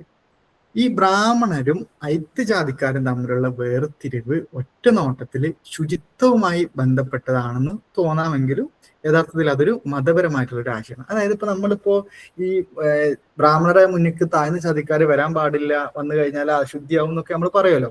അപ്പൊ നമുക്ക് ഒറ്റ നോട്ടത്തിൽ അതിപ്പോ ഒരു ശുചിത്വവുമായി ബന്ധപ്പെട്ട് നമ്മുടെ എന്തെങ്കിലും ഹൈജീനുമായി ബന്ധപ്പെട്ടാണെന്നൊക്കെ നമുക്ക് തോന്നിയെങ്കിലും യഥാർത്ഥത്തിൽ അതെന്താണ്, ഒരു മതപരമായിട്ടുള്ള ഒരു ആശയമാണ് അത് എന്നാണ് പറയുന്നത്. ഈ ജനനം, മരണം, ആർത്തവം തുടങ്ങിയവയുമായി ബന്ധപ്പെട്ട് മനുഷ്യർക്ക് താൽക്കാലിക അശുദ്ധി ഉണ്ടാവുന്നു. ലോകമെമ്പാടുള്ള ഒരു പ്രതിഭാസമാണത്. ആ സമയത്ത് വ്യക്തികൾ എന്താണ്, താൽക്കാലികമായി നമ്മൾ മാറ്റി നിർത്തും അല്ലെ. ഇപ്പൊ ഈവൻ ഈ പോളിനേഷ്യയിലും അതുപോലെ കത്തോലിക്കർക്കിടയിലൊക്കെ ഈ ഒരു ആചാരമുണ്ട്, ആ വ്യക്തികളെ മാറ്റി നിർത്തും. അതായത് ഇപ്പൊ നമ്മള് താൽക്കാലിക അശുദ്ധി, ഇപ്പൊ ഈ മെൻസസ് ഉണ്ടാവുക അല്ലെങ്കിൽ ജനനം, മരണം, ആർത്തവം ഇതൊക്കെ ഉണ്ടാകുന്ന സമയത്ത് മനുഷ്യർക്ക് എന്താണ്, താൽക്കാലികമായ ഒരു അശുദ്ധി ഉണ്ടാവുന്ന ഒരു അവസ്ഥ. അപ്പൊ അത് ലോകമെമ്പാടുള്ളതാണ്, ഇന്ത്യയിൽ മാത്രമുള്ളതല്ല അല്ലെങ്കിൽ ഏതെങ്കിലും മതത്തിൽ മാത്രമല്ല, എല്ലായിടത്തും ഉള്ളതാണ്. അപ്പോൾ ആ സമയത്ത് വ്യക്തികൾ എന്താണ്, നമ്മൾ താൽക്കാലികമായിട്ട് മാറ്റി നിർത്തും. മറ്റ് മതങ്ങളിൽ നിന്ന് വ്യത്യസ്തമായി ഹിന്ദു മതത്തിൽ ഈ അശുദ്ധിയുള്ള പ്രവർത്തികൾ ചെയ്യാൻ പ്രത്യേക വിഭാഗങ്ങളെ ചുമതലപ്പെടുത്തിയിരുന്നു. ഇവരിൽ സ്ഥിരമായി അശുദ്ധിക്കത് കാരണം. അപ്പൊ ഇങ്ങനെ ഒരു പ്രശ്നം ഉണ്ടാകുന്ന സമയത്ത് ഈ അശുദ്ധിയുള്ള പ്രവർത്തികൾ, ഇപ്പൊ നമ്മൾ പറയുന്ന ഇതുമായി ബന്ധപ്പെട്ട പല പ്രവർത്തികളും ചെയ്യാൻ ഒരു സ്പെഷ്യലൈസ്ഡ് ഗ്രൂപ്പ്, ജാതി എന്ന് പറയുന്ന പോലെ ഒരു സ്പെഷ്യലൈസ്ഡ് ഗ്രൂപ്പിനെ ചുമതലപ്പെടുത്തിയിരിക്കുന്നു. ഇത് അവരിൽ എന്താണ്, സ്ഥിരമായിട്ടുള്ളൊരു അശുദ്ധിക്കത് കാരണമാകുന്നു എന്നുള്ളതാണ്. അതാണ് temporary impurity to permanent impurity എന്ന് പറയുന്നത്. അപ്പൊ ഈ ശുദ്ധിയും അശുദ്ധിയും തമ്മിലുള്ള വിപരീത ബന്ധം മതപരമായിട്ടുള്ള തൊഴിൽ വിഭജനവുമായിട്ട് ബന്ധപ്പെട്ടിരിക്കുന്നുണ്ട്. അതായത് ഇപ്പൊ ഈ ശവശരീരങ്ങൾ കൈകാര്യം ചെയ്യുന്ന ചണ്ടാളന്മാര്, അതായത് ഇപ്പൊ ഈ മരിച്ചു കഴിഞ്ഞാൽ അവരെ കുഴിച്ചിടുക അല്ലെങ്കിൽ എന്താണ്, അവരെ ശവസംസ്കാരമൊക്കെ നടത്തുമല്ലോ. അപ്പൊ അത്തരത്തിലുള്ള ആ ശവശരീരങ്ങൾ കൈകാര്യം ചെയ്യുന്ന ചണ്ടാളന്മാരെ, മൃഗങ്ങളുടെ തോല് കൈകാര്യം ചെയ്യുന്ന ചമാർ തുടങ്ങിയിട്ടുള്ള ജാതികള് ഏറ്റവും താഴ്ന്ന റാങ്കിലാവാൻ കാരണം അവരുടെ ഈ ഒരു പ്രൊഫഷനിലുള്ള അശുദ്ധിയാണ്. കാരണം എന്താണ്, അവര് ഈ ഇംപ്യൂർ ആയിട്ടുള്ള ഈ മരണത്തിന്റെ കാര്യങ്ങൾ ചെയ്യുന്നുണ്ട് എന്നുള്ളത് കൊണ്ടാണ്. മറ്റു സംസ്കാരങ്ങളിൽ സമ്പർക്കം എന്നത് ആരോഗ്യപരമായിട്ടുള്ള പ്രശ്നമാണെങ്കിലും ഹിന്ദു സമൂഹത്തിൽ അതൊരു പദവി നഷ്ടപ്പെടലുമായി ബന്ധപ്പെട്ടിട്ടുള്ള ഒരു കാര്യമാണ്. അതായത് ഒരാളുടെ പദവി ഇത്തരത്തിലുള്ള കാര്യങ്ങൾ ചെയ്യുമ്പോൾ സ്വാഭാവികമായിട്ടും സമൂഹത്തിലെ താഴെ തട്ടിലുള്ള പദവിയിലേക്ക് മാറുന്ന ഒരു ഭാഗമായിട്ട്, പദവി നഷ്ടപ്പെട്ടതുമായിട്ട് ബന്ധപ്പെട്ടിരിക്കുന്ന ഒന്നാണ് എന്നുള്ളതാണ്. ഈ അശുദ്ധി ഉണ്ടാകുന്ന കാര്യങ്ങളെ കുറിച്ചും ശുദ്ധീകരണ രീതികളെ കുറിച്ചും മനുസ്മൃതിയിൽ വ്യക്തമാക്കുന്നുണ്ട്. മരണം, ആർത്തവം എന്നിവ താൽക്കാലിക അശുദ്ധി ഉണ്ടാക്കുന്നു. എന്നാല് സൗത്ത് ഇന്ത്യയിലെ, അതായത് ദക്ഷിണേന്ത്യയിലെ മരണാനന്തര ചടങ്ങുകൾ ചെയ്യുന്ന ബാർബർമാരും ജനന ആർത്തവ സമയത്തെ വസ്ത്രങ്ങൾ അലക്കുന്ന അലക്കുകാരും തങ്ങളുടെ തൊഴിൽ കാരണം സ്ഥിരമായി അശുദ്ധി പേറുന്നവരായി മാറി എന്നുള്ളതാണ്. അതായത് മനുസ്മൃതിയിൽ എന്താണ് ഈ അശുദ്ധി ഉണ്ടാകുന്ന കാര്യങ്ങളെ കുറിച്ചും ശുദ്ധീകരണ രീതികളെ കുറിച്ചൊക്കെ മനുസ്മൃതിയിൽ പറയുന്നുണ്ട്. ഈ ജനനം, മരണം, ആർത്തവം എന്നിവയൊക്കെ എന്താണ് താൽക്കാലിക അശുദ്ധിയാണ് ഉണ്ടാക്കുന്നത്. എന്നാൽ സൗത്ത് ഇന്ത്യയിലെ നമ്മുടെ ഭാഗത്തൊക്കെ എന്താണ് ഈ മരണാനന്തര ജോലികൾ ചെയ്യുന്ന ബാർബർമാര്, അതുപോലെ ജനന ആർത്തവ സമയത്ത് വസ്ത്രങ്ങൾ അലക്കുന്ന അലക്കുകാര്, ഇവരൊക്കെ അവരുടെ തൊഴിൽ കാരണമായിട്ട് എന്ത് ചെയ്യാണ് അശുദ്ധി പേറുന്നവരായിട്ട് മാറാണ്. ഒഴുകുന്ന വെള്ളത്തിൽ വസ്ത്രത്തോടെ മുങ്ങി കുളിക്കുക, തലം മുണ്ടനം ചെയ്യുക, ഇതൊക്കെയാണ് അവർക്ക് ശുദ്ധീകരണ രീതികൾ ആ സമയത്തുണ്ടായിരുന്നത്. ഓക്കെ, ഇതില് ഡ്യൂമണ്ടിന്റെ വീക്ഷണം എന്ന് പറയുന്നത് ബ്രാഹ്മണന്റെ ശുദ്ധിയും അയിത്ത് ജാതിക്കാരന്റെ അശുദ്ധിയും പരസ്പരം വേർപ്പെടുത്താനാവാത്ത വിധം ബന്ധപ്പെട്ടിരിക്കുന്നതാണ്. ബ്രാഹ്മണന്റെ ശുദ്ധി സമൂലമായി ഇല്ലാതാക്കുന്നവരെ ഐത്യം അപ്രത്യക്ഷമാകില്ല എന്ന് അദ്ദേഹം നിരീക്ഷിക്കുന്നു. അതായത് ബ്രാഹ്മണന്റെ ശുദ്ധി പൂർണ്ണമായിട്ട് ഇല്ലാതാകുന്നത് വരെ, കാരണം ഈ ബ്രാഹ്മണന്റെ ഈ അശുദ്ധി ഉണ്ടായി കഴിഞ്ഞാൽ ഇതൊക്കെ ക്ലീൻ ചെയ്യുന്ന മറ്റുകാരാണ് ഈ താഴ്ന്ന ജാതിക്കാരാണ്. അപ്പൊ അവരെന്താണ് അവരുടെ ജോലിയുടെ ഭാഗമായിട്ട് പൂർണ്ണമായിട്ടും എന്താണ് ഇംപ്യൂർ ആയിട്ട് മാറുകയാണ് ചെയ്യുന്നത് എന്നാണ് അദ്ദേഹം പറയുന്നത്. മറ്റൊരു കൺസെപ്റ്റ് അദ്ദേഹം പറയുന്നത് ഇതിൽ തന്നെ മൾട്ടിപ്ലിക്കേഷൻ ക്രൈറ്റീരിയ. ഈ ശുദ്ധിയും അശുദ്ധിയും എങ്ങനെയാണ് ഇന്ത്യയിൽ ഇത്ര അധികം ജാതികൾ ഉണ്ടാവാൻ കാരണമായത്? അതായത് ഒന്ന് ഭക്ഷ്യ രീതിയിലുള്ള ഉദാഹരണം, ഇപ്പൊ മാംസാഹാരിയേക്കാൾ ഉയർന്ന ശുദ്ധി സസ്യാഹാരിക്കാണ്. അതായത് നമ്മൾ നോൺ വെജ് കഴിക്കുന്നവരെക്കാൾ ഉയർന്ന ശുദ്ധി ഇത് പറയുന്ന അനുസരിച്ച് എന്താണ് വെജ് കഴിക്കുന്ന ആളുകളാണ്, വെജിറ്റേറിയൻ. എന്നാൽ മാംസാഹാരികൾ തന്നെ നായാടിയ മൃഗത്തിന്റെ മാംസം കഴിക്കുമ്പോൾ വീട്ടുപന്നിയുടെ മാംസം കഴിക്കുന്നവരെക്കാൾ മുകളിലാണ്. അതിൽ തന്നെ നമുക്ക് എന്ത് ചെയ്യാം, ഈ ഇപ്പൊ നോൺ വെജ് ഇപ്പൊ ജസ്റ്റ് ഡിവിഷൻ എങ്ങനെയാ വെച്ചാല്, ഇപ്പൊ നമ്മള് നോൺ വെജും വെജും നോക്കുകയാണെങ്കിൽ വെജ് കഴിക്കുന്ന ആളുകൾക്കായിരിക്കും എന്ത് പൂർണ്ണമായിട്ടും ജാതി വ്യവസ്ഥയിൽ മുൻഗണന കിട്ടുക, അവരാണ് നല്ലത് എന്നുള്ള രീതിയിൽ. അതേസമയം ഈ നോൺ വെജ് കഴിക്കുന്നത് തന്നെ നായാടിയായ ആളും, നായാടി എന്ന് പറഞ്ഞാൽ എന്താണ് ഈ വേട്ടയൊക്കെ ചെയ്ത് അങ്ങനെ കഴിക്കുന്ന ആളുടെ, അതുപോലെ വീട്ടുപന്നിയുടെ മാംസം കഴിക്കും. ഇപ്പൊ വീട്ടിൽ വളർത്തുന്ന ഒരു വീട്ടുപന്നി ഒരു ഉദാഹരണം പറഞ്ഞാൽ അതേക്കുള്ള മുകളിലാണ്. അപ്പൊ ഈ ഇതിൽ തന്നെ എന്താണ് ഈ നോൺ വെജ് തന്നെ നമുക്ക് എന്താണ് ഒരു ശ്രേണി നമുക്ക് കാണാൻ പറ്റും. അതായത് മാംസാഹാരികളിൽ തന്നെ നായാടിയ മൃഗത്തിന്റെ മാംസം കഴിക്കുന്നയാൾ വീട്ടുപന്നിയുടെ മാംസം കഴിക്കുന്നയാളേക്കാൾ മുകളിലാണ്. മനസ്സിലായോ? അതായത് അവിടുത്തെ ഡിവിഷൻ എങ്ങനെ വരുന്നത്, നായാട്ടി അതായത് വേട്ടയാടി മറ്റും കിട്ടിയിട്ടുള്ള നായാടി ആയിട്ടുള്ള ആ മൃഗത്തിന്റെ മാംസം കഴിക്കുന്ന ആളാണ് വീട്ടിൽ വളർത്തിയ മൃഗത്തിന്റെ അല്ലെങ്കിൽ വീട്ടുപന്നിയുടെ ഇത് കഴിക്കുന്നതിനേക്കാൾ ശ്രേണിയിൽ മുന്നില് എന്നുള്ളതാണ് പറയുന്നത്. പിന്നെ ഈ ഒരേ തൊഴിൽ ചെയ്യുന്നവർക്ക് തന്നെ പ്രദേശങ്ങൾക്ക് അനുസരിച്ച് പദവിയിൽ വ്യത്യാസമുണ്ട്. ഉദാഹരണത്തിന് ഈ മരണാനന്തര ജോലികൾ ചെയ്യുന്ന ബാർബർമാർക്ക് ആ ജോലി ചെയ്യാത്ത ഉത്തരേന്ത്യയിലെ ബാർബർമാരെക്കാൾ അശുദ്ധി കൂടുതലാണ്. അതായത് ഇപ്പൊ ഈ ദക്ഷിണേന്ത്യയിലെ ബാർബർമാരാണ് എന്ത് ചെയ്യുക ഈ മരണാനന്തര ജോലികൾ ചെയ്യുക, ആ ജോലി ചെയ്യാത്ത ഉത്തരേന്ത്യയിലെ ബാർബർമാരെക്കാൾ അശുദ്ധി കൂടുതലാണ് ആർക്ക് ഈ സൗത്ത് ഇന്ത്യയിലുള്ള ആളുകൾക്ക്. മറ്റൊന്ന്, അപ്പൊ ഹിന്ദു സമൂഹത്തിലെ ശ്രേണി വ്യവസ്ഥയെ നിയന്ത്രിക്കുന്ന പ്രത്യയശാസ്ത്രം ശുദ്ധിയും അശുദ്ധിയാണ്. ഉയർന്ന ജാതിയായ ബ്രാഹ്മണർക്കാണ് ഏറ്റവും കൂടുതൽ അശുദ്ധിയാകാൻ സാധ്യത ഉള്ളത്. അതിനാൽ തങ്ങളുടെ ആചാരപരമായിട്ടുള്ള ശുദ്ധി നിലനിർത്താൻ അവർ താഴ്ന്ന ജാതിക്കാരിൽ നിന്നും കർശനമായിട്ടുള്ള ഒരു വേർതിരിവ് പാലിച്ചു വരും. അപ്പൊ ഇതിലെന്താണ് ഈ ജാതിയിൽ ബ്രാഹ്മണന്മാരാണ് ഇവരേറ്റവും കോണ്ടാക്ട് ചെയ്യുമ്പോഴും മറ്റൊക്കെ ആയിട്ട് ഉയർന്ന എന്താ പറയാ അശുദ്ധിയാകാൻ സാധ്യത ഉള്ളത്. അപ്പൊ അവരെന്താണ് ഈ ഒരു ആചാരപരമായിട്ടുള്ള ശുദ്ധി നിലനിർത്താൻ വേണ്ടിയിട്ട് അവര് താഴ്ന്ന ജാതിക്കാരിൽ നിന്നും ഒരു വേർതിരിവ് പാലിച്ചു വരുന്നു എന്നാണ് പറയുന്നത്. അപ്പൊ ഇതാണ് അദ്ദേഹത്തിന്റെ ഈ ഒരു പ്യൂരിറ്റി ആൻഡ് ഇംപ്യൂരിറ്റി എന്ന് പറയുന്ന കൺസെപ്റ്റിൽ പറയുന്നത്. ഒന്നുകൂടെ പറയാം, ജാതീയ ഡൂമിന്റെ ഒരു സാംസ്കാരിക ഘടനയായിട്ടല്ല, മറിച്ച് ഒരു മാനസിക അവസ്ഥ, വിവിധ ഗ്രൂപ്പുകളിൽ നിന്നുള്ളൊരു സ്റ്റേറ്റ് ഓഫ് മൈൻഡ് ആയിട്ടാണ് കാണുന്നത്. പുറമേ നോക്കുമ്പോൾ ജാതി ഒരു ഏകീകൃത വ്യവസ്ഥയായിട്ട് തോന്നുമെങ്കിലും അതിനുള്ളിൽ നിരവധി വിഭജനങ്ങൾ, ഒരു ജാതിക്കുള്ളിൽ തന്നെ ആ ജാതി സിസ്റ്റത്തിനുള്ളിൽ തന്നെ ഒരുപാട് വിഭജനങ്ങൾ നമുക്ക് കാണാൻ പറ്റും എന്നുള്ളതാണ് ഇതിൽ പറയുന്നത്. അതിൽ ടെമ്പററി ഇമ്പ്യൂരിറ്റിയും പെർമനന്റ് പ്യൂരിറ്റി ഇമ്പ്യൂരിറ്റി എങ്ങനെയാണ് താൽക്കാലിക ശുദ്ധിയിൽ നിന്ന് അശുദ്ധിയിൽ നിന്ന് സ്ഥിരമായ ശുദ്ധിയിലേക്ക് എങ്ങനെ പോകാന്ന് പറഞ്ഞു. ഒരാള് ആ ഒരു ജോലി ചെയ്യുമ്പോൾ സ്വാഭാവികമായിട്ടും അങ്ങനെ ആയി വരികയാണ് എന്നുള്ളതൊക്കെ നമ്മൾ പറഞ്ഞു കഴിഞ്ഞു. അപ്പൊ ഇത്രയാണ് ഈ ഒരു ഇതിൽ പഠിക്കാനുള്ളത്. അപ്പോ എന്തെങ്കിലും ഡൗട്ടുകൾ ഉണ്ടോ? ഇത്രയാണ് ഈ ഒരു ഭാഗത്ത് പഠിക്കാനുള്ളത് കേട്ടോ. എന്തെങ്കിലും ഭാഗങ്ങൾ മനസ്സിലാവത്തുണ്ടെങ്കിൽ പറയാം. ഓക്കെ ആണോ? ഏറെക്കുറെ പൂർണ്ണമായിട്ടില്ലെങ്കിലും ഏറെക്കുറെ വളരെ ഓക്കെ ആണ്. സിമ്പിളായിട്ട് പറഞ്ഞു. ഓക്കെ ഒരു ഡൗട്ടും ഇല്ലാതെ നമുക്ക് ക്ലിയർ ചെയ്യാൻ പറ്റും. ഓക്കെ. അതെന്തായാലും ഞാൻ ഒന്നുകൂടെ പറയാം, നിങ്ങൾ വായിക്കുമ്പാടെ വേണം. ഞാൻ ജസ്റ്റ് എന്തെങ്കിലും നോട്ട് ചെയ്തിട്ടുണ്ടാവില്ല, ഒന്ന് ജസ്റ്റ് ഒന്ന് വായിച്ചിട്ട് വേണം ഇന്ന് ഈ ഒരു പരിപാടി നിർത്താൻ. മറ്റേ നിങ്ങൾ ഇനി എക്സാമിന്റെ സമയത്ത് നിങ്ങൾക്ക് ഒരു ഐഡിയ കിട്ടൂല. ഓക്കെ, പഠിക്കാനും തുടങ്ങിയിട്ടില്ല.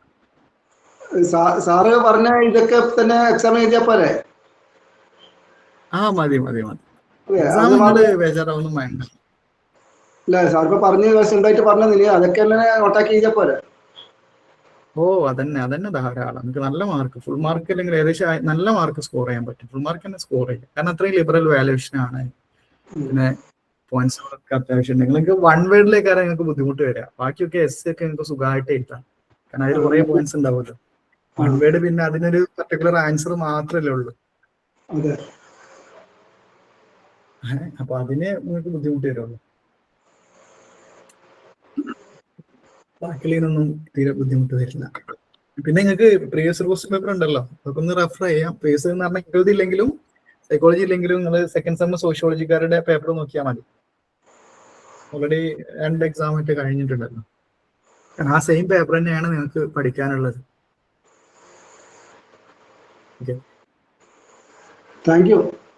നിങ്ങൾക്ക് ഏതൊക്കെ വിഷയങ്ങൾ? സൈക്കോളജി ഒരു പേപ്പറേ ഉള്ളൂ? സൈക്കോളജി 2 പേപ്പർ ഉണ്ട്. സൈക്കോളജി 2 പേപ്പർ അല്ലേ? ഓക്കെ. പിന്നെ സെലക്റ്റീവ് ഒന്നുണ്ട്. ഓക്കെ. പിന്നെ ഒരു സോഷ്യോളജി, 4 സബ്ജക്ട്. ഓക്കെ, ശരി. എന്തായാലും പഠിക്കും. എന്തെങ്കിലും ചോദിക്കുകയാണെങ്കിൽ ചോദിച്ചോളൂ, സംശയങ്ങളൊക്കെ ഉണ്ടെങ്കിൽ പറഞ്ഞോളൂ. സംശയിക്കാനില്ല, പക്ഷേ നല്ലോണം വളരെ ക്ലിയർ ആയിട്ട് നമുക്ക് അവതരിപ്പിച്ചാൽ മതി. ഞാൻ യൂട്യൂബ് ക്ലാസ്സിന് ലിങ്ക് നിങ്ങൾക്ക് കിട്ടിയിട്ടുണ്ടോ? ഞാൻ ഓൾറെഡി അപ്ലോഡ് ചെയ്തിട്ടുണ്ടായിരുന്നു. കണ്ടിട്ടുണ്ടായിരുന്നു. സോഷ്യോളജിയുടെ കുറെ ലിങ്ക് കണ്ടിട്ടുണ്ട്. ഇന്ന് വരാത്തവർക്ക് കിട്ടിയിട്ടില്ലെങ്കിൽ അവരൊന്നും കോൺടാക്ട് ചെയ്ത് ഞാൻ അയച്ചു. സെയിം സാധനം തന്നെയാണ്, കാരണം സെക്കൻഡ് സെമ്മിൽ സോഷ്യോളജി മെയിൻ ആയിട്ട് പഠിക്കുന്ന കാര്യങ്ങളാണ് നിങ്ങൾക്ക് ഇവിടെ പഠിക്കാനുള്ളത്.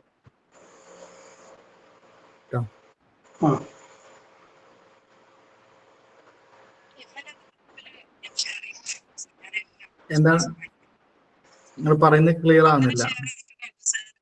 Yes sir. ഓക്കെ, ശരി ശരി. വേറെന്തെങ്കിലും വേറെ ആർക്കെങ്കിലും എന്തെങ്കിലും ഡൗട്ട് ഉണ്ടെങ്കിൽ ചോദിച്ചോളൂ. നിങ്ങൾക്ക് ഒരു സെന്ററിൽ അപ്പൊ സോഷ്യോളജിയുടെ ക്ലാസ് നടക്കുന്നില്ല? ഒരു സെന്ററിലും ഇല്ല? കോഴിക്കോടൊക്കെ നടക്കുന്നുണ്ട്, മലപ്പുറം കോളേജ് തുടങ്ങിയില്ല. കണ്ണൂര് ബ്ലോക്ക് 3 കഴിഞ്ഞു, 3-4 കഴിഞ്ഞു. ഓഫ്ലൈൻ അല്ലേ? ഓഫ്ലൈൻ. പക്ഷെ ഞാനൊരാൾ മാത്രമേ ഉള്ളൂ ക്ലാസ്സിൽ. ശരി. അല്ല ഒരാളെ മലപ്പുറത്ത് നിങ്ങൾ റിക്വസ്റ്റ് ചെയ്ത് കഴിഞ്ഞാൽ അവര് ക്ലാസ് ഇട്ടോളും. ഞാൻ വേണമെങ്കിൽ പറയാം, നിങ്ങള് കുട്ടികൾ വരണം. ഇത് ക്ലാസ് ഇട്ടിട്ട് കുട്ടികൾ വരില്ലേ, അതാണ് പ്രശ്നം. ഒരാളും ഇല്ല, ഒരാള് മാത്രം ഇങ്ങനെ വെറുതെ ഇരിക്കുക, ടീച്ചർ ഇങ്ങനെ ക്ലാസ് എടുക്കുക. ഇപ്പൊ നമുക്ക് എന്താ വെച്ചാല് ഓൺലൈൻ ആകുമ്പോ അതിന്റെ ആ ഒരു ഇതല്ലോ, ഫേസ് ടു ഫേസ് ഇന്ററാക്ഷൻ ആയി അത്. നമുക്കും അതാണ്. ഇത് പറയുമ്പോ നമുക്ക് നിങ്ങൾ എത്രത്തോളം മനസ്സിലാവുന്നുണ്ട് എന്നുള്ളത് എനിക്ക് അറിയാൻ കഴിയില്ല. അതേസമയം ഫേസ് ടു ഫേസ് ആകുമ്പോ നിങ്ങളുടെ മുഖഭാഗം കാണുമ്പോ തന്നെ എനിക്ക് അറിയാലോ. അതെ. ഇതിന്റെ റെക്കോർഡിംഗ് ക്ലാസ് കിട്ടുമെന്നുള്ളത് എനിക്കറിയില്ല, കാരണം ഞാൻ യൂണിവേഴ്സിറ്റി പറഞ്ഞപ്പോ ജസ്റ്റ് എക്സ്റ്റേണൽ ഫാക്കൽറ്റി ആയിട്ട് വന്ന ആളാണ്. ഓക്കെ, എല്ലാ ക്ലാസ്സും ബാക്കി കണ്ടിന്യൂ ചെയ്യുന്ന അതെനിക്കറിയില്ല. അവര് പറയുകയാണെങ്കിൽ അവര് പറയുന്നതിനനുസരിച്ചാണ് നമുക്ക് ക്ലാസ് വരിക. അവരെന്താ വെച്ചാൽ ഇപ്പോ 20 ക്ലാസ് കുട്ടികൾ വേണമെന്നാണ് ഒരു ക്ലാസ്, 20 രജിസ്ട്രേഷൻ എങ്കിലും വേണമെന്നുള്ളതാണ്. അപ്പൊ അതില്ലെങ്കിൽ യൂണിവേഴ്സിറ്റിയെ സംബന്ധിച്ച് എന്താണ്, ഒരാൾക്ക് 2 ക്ലാസ് നടത്തി കഴിഞ്ഞാൽ അതിന് പകരം ഒരു ഓൺലൈൻ ക്ലാസ്. ഇപ്പൊ കേരളത്തിലെ ഏകദേശം 45ഓളം സെന്ററിലെ കുട്ടികൾ ആകെ എത്ര പേരാണ് നിങ്ങൾ ജോയിൻ ചെയ്തത്? 25 പേര്. ഒന്നിന്റെ മറ്റേ അക്കൗണ്ടാണ് 24 പേര്. അപ്പൊ യൂണിവേഴ്സിറ്റി ഏകദേശം ഏകദേശം 1000-ഓളം കുട്ടികൾ എന്തായാലും ഉണ്ടാവില്ല സൈക്കോളജിക്ക്.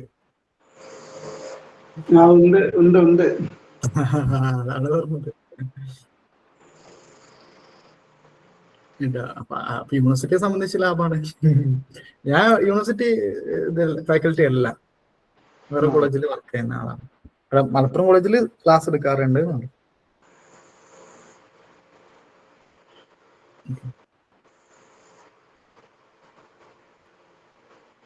വേറെ എന്തെങ്കിലും? മലപ്പുറത്ത് എവിടെയാ സാറിന്റെ വീട്? ഞാൻ ചട്ടിപ്പറമ്പ് എന്ന് പറയും. മലപ്പുറത്ത് നിന്ന് ഒരു 10 കിലോമീറ്റർ. അറിയോ? ഇല്ല ഇല്ല. ഞാൻ തിരുനാവായയിലുണ്ട്. തിരുനാവ.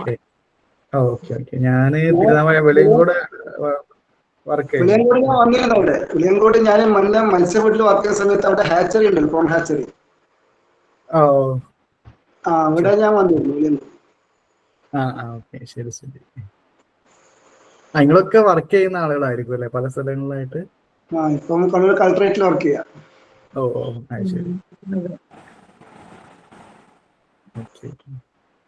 സൈക്കോളജി ക്ലാസ് ഓൺലൈൻ ആണോ നിങ്ങൾക്ക്? ഓൺലൈൻ തന്നെയാണോ? ഓൺലൈനിലാണ്. തുടങ്ങിയിട്ടില്ല. തേർഡ് സെമ്മിലൊക്കെ ഓഫ്ലൈൻ ഉണ്ടായിരുന്നു, പക്ഷെ ഓൺലൈനിലും ഉണ്ടായിരുന്നു. ഓക്കെ ഓക്കെ, ശരി. ഓൺലൈന് യൂണിവേഴ്സിറ്റി ഒറ്റ സ്ട്രെച്ച് നടത്തുന്നുണ്ടാവുള്ളൂ. ഓഫ്ലൈന് പിന്നെ ഓരോ സെന്റേഴ്സ് ആണല്ലോ തീരുമാനിക്കുക എങ്ങനെയാണ് ചെയ്യുന്ന കാര്യങ്ങൾ. തേർഡ് സെമ്മിന് കംപ്ലീറ്റ് എല്ലാ വിഷയങ്ങളും ഞാൻ നനച്ചിട്ടുണ്ടായിട്ടുള്ളൂ. ഞാൻ എന്തായാലും വാശി എടുത്തിട്ട് അങ്ങ് പോയിട്ട് എനിക്ക് ഹിസ്റ്ററി ആയിക്കോട്ടെ എന്ത് ഞാൻ 5 ക്ലാസ്സുള്ളൂ. അല്ല, ഓഫ്ലൈൻ ആകുമ്പോ നമുക്ക് കുറച്ചുകൂടെ ഡൗട്ടുകളൊക്കെ ഉണ്ടെങ്കിൽ നിങ്ങളുടെ ഒരു അവസ്ഥ മെന്റാലിറ്റി എന്താണെന്നുള്ളത് നമുക്ക് മനസ്സിലാക്കിയിട്ട് അതിനനുസരിച്ച് ക്ലാസ്സിന്റെ മോഡ് മാറ്റാനൊക്കെ പറ്റും. ഇതിപ്പോ എനിക്ക് മനസ്സിലാവുന്നില്ലല്ലോ. ഇതിപ്പോ ഞാൻ ഈ വീഡിയോ ഓഫ് ആക്കിയിട്ട് ക്ലാസ് എടുക്കുകയാണെങ്കിൽ പിന്നെ ഞാൻ വീഡിയോ ഓൺ ആക്കിയിട്ട് ചെയ്യുന്നു. പക്ഷെ ഈ മഴ പെയ്താലാണ് ബുദ്ധിമുട്ട്. നമുക്ക് റേഞ്ചിന്റെ ഇഷ്യൂ വരും. കുഴപ്പമില്ല, കറണ്ട് പോക്കുന്നൊക്കെ ഉണ്ടാകുമ്പോഴാണ് ബുദ്ധിമുട്ട്. ഓക്കെ. മലപ്പുറത്ത് നിങ്ങൾ വേണമെങ്കിൽ റിക്വസ്റ്റ് കൊടുത്താൽ ചിലപ്പോൾ ക്ലാസ് വെച്ചോളൂ. മലപ്പുറത്തുള്ളവർക്കാണെങ്കിൽ ഞാൻ വേണമെങ്കിൽ ഒന്ന് പറയാം. വരുന്നുണ്ട്. കുട്ടികൾ കുറവായിരിക്കും സാർ, 2 പേരൊക്കെ വരുള്ളൂ. അതന്നെയാണ് പ്രശ്നം. നിങ്ങൾ ഏകദേശം എത്ര പേരുണ്ട് അവിടെ? അവിടെയാണ് ഏറ്റവും കൂടുതൽ സ്റ്റുഡൻസ് ഉള്ളത്. 20ന്റെ മേലെ ഉണ്ടാവും. 20ന്റെ മേലെ ഉണ്ട്. ശരി. ഓക്കെ, ഞാനൊന്ന് സംസാരിച്ചു നോക്കാം. അവര് പറയുന്ന കുട്ടികളില്ല എന്നുള്ളത് തന്നെയാണ് ഞാൻ കോർഡിനേറ്ററോട് സംസാരിച്ചപ്പോൾ പറഞ്ഞത്. പിന്നെ ക്ലാസ് വെക്കുമ്പോ അതിന് കുട്ടികൾ വരണ്ടേ? ക്ലാസ് വെച്ചിട്ട് ഒരു കുട്ടിയെ വന്നിട്ട് പോയിട്ടുള്ളൂ. അല്ല, നിങ്ങൾക്ക് മറ്റേ കോമൺ പേപ്പേഴ്സ് ഒക്കെ വേണമെങ്കിൽ മഹാരാജാസ് അല്ലേ? അല്ല, എനിക്ക് ഈ കോമൺ പേപ്പേഴ്സ് ഒക്കെ മറ്റുള്ള ഷെഡ്യൂളിൽ നിങ്ങള് കോമൺ ആയിട്ടുള്ള പേപ്പേഴ്സ് ഒക്കെ ഉണ്ടെങ്കിൽ മറ്റേത് ഇടുമ്പോ പറയാൻ പറഞ്ഞാൽ മതി. ഞങ്ങൾക്ക് ഇടാം. ഇപ്പൊ മലയാളം ഒക്കെ ആണെങ്കിൽ ഓൾറെഡി മറ്റുള്ള വിഷയങ്ങൾക്ക് കുട്ടികൾക്ക് മലയാളം ക്ലാസ് കൊടുക്കുന്നുണ്ടാവുമല്ലോ, മലയാളം അറബി ഒക്കെ. അപ്പൊ അതൊന്ന് കോർഡിനേറ്ററോട് പറയാൻ പറഞ്ഞാൽ അവര് പറയുന്നുണ്ടാവും ഗ്രൂപ്പില്. ഓക്കെ. മഹാരാജാസിൽ മലയാളം കവർ ചെയ്തു, കംപ്ലീറ്റ് ആയി. കംപ്ലീറ്റ് ആയില്ലേ? ഓക്കെ ഓക്കെ, ശരി. ഓക്കെ, എന്നാ വേറെ എന്തെങ്കിലും ഡൗട്ട് ഉണ്ടാവും? വേറെ എന്തെങ്കിലും? ഇല്ല. സന്തോഷം. ഓക്കെ, ശരി. Thank you sir. Thank U.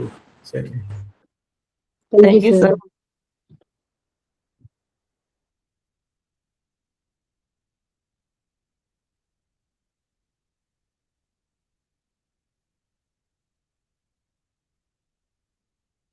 നല്ല ക്ലാസ് ആയിരുന്നു sir. Thank you. Thank you. നിങ്ങൾ പഠിക്കുമ്പോഴേ ചെയ്യും, അപ്പല്ലേ നമുക്കൊരു സന്തോഷമുള്ളൂ. ഫോളോ അപ്പ് ചെയ്യ്. Okay sir.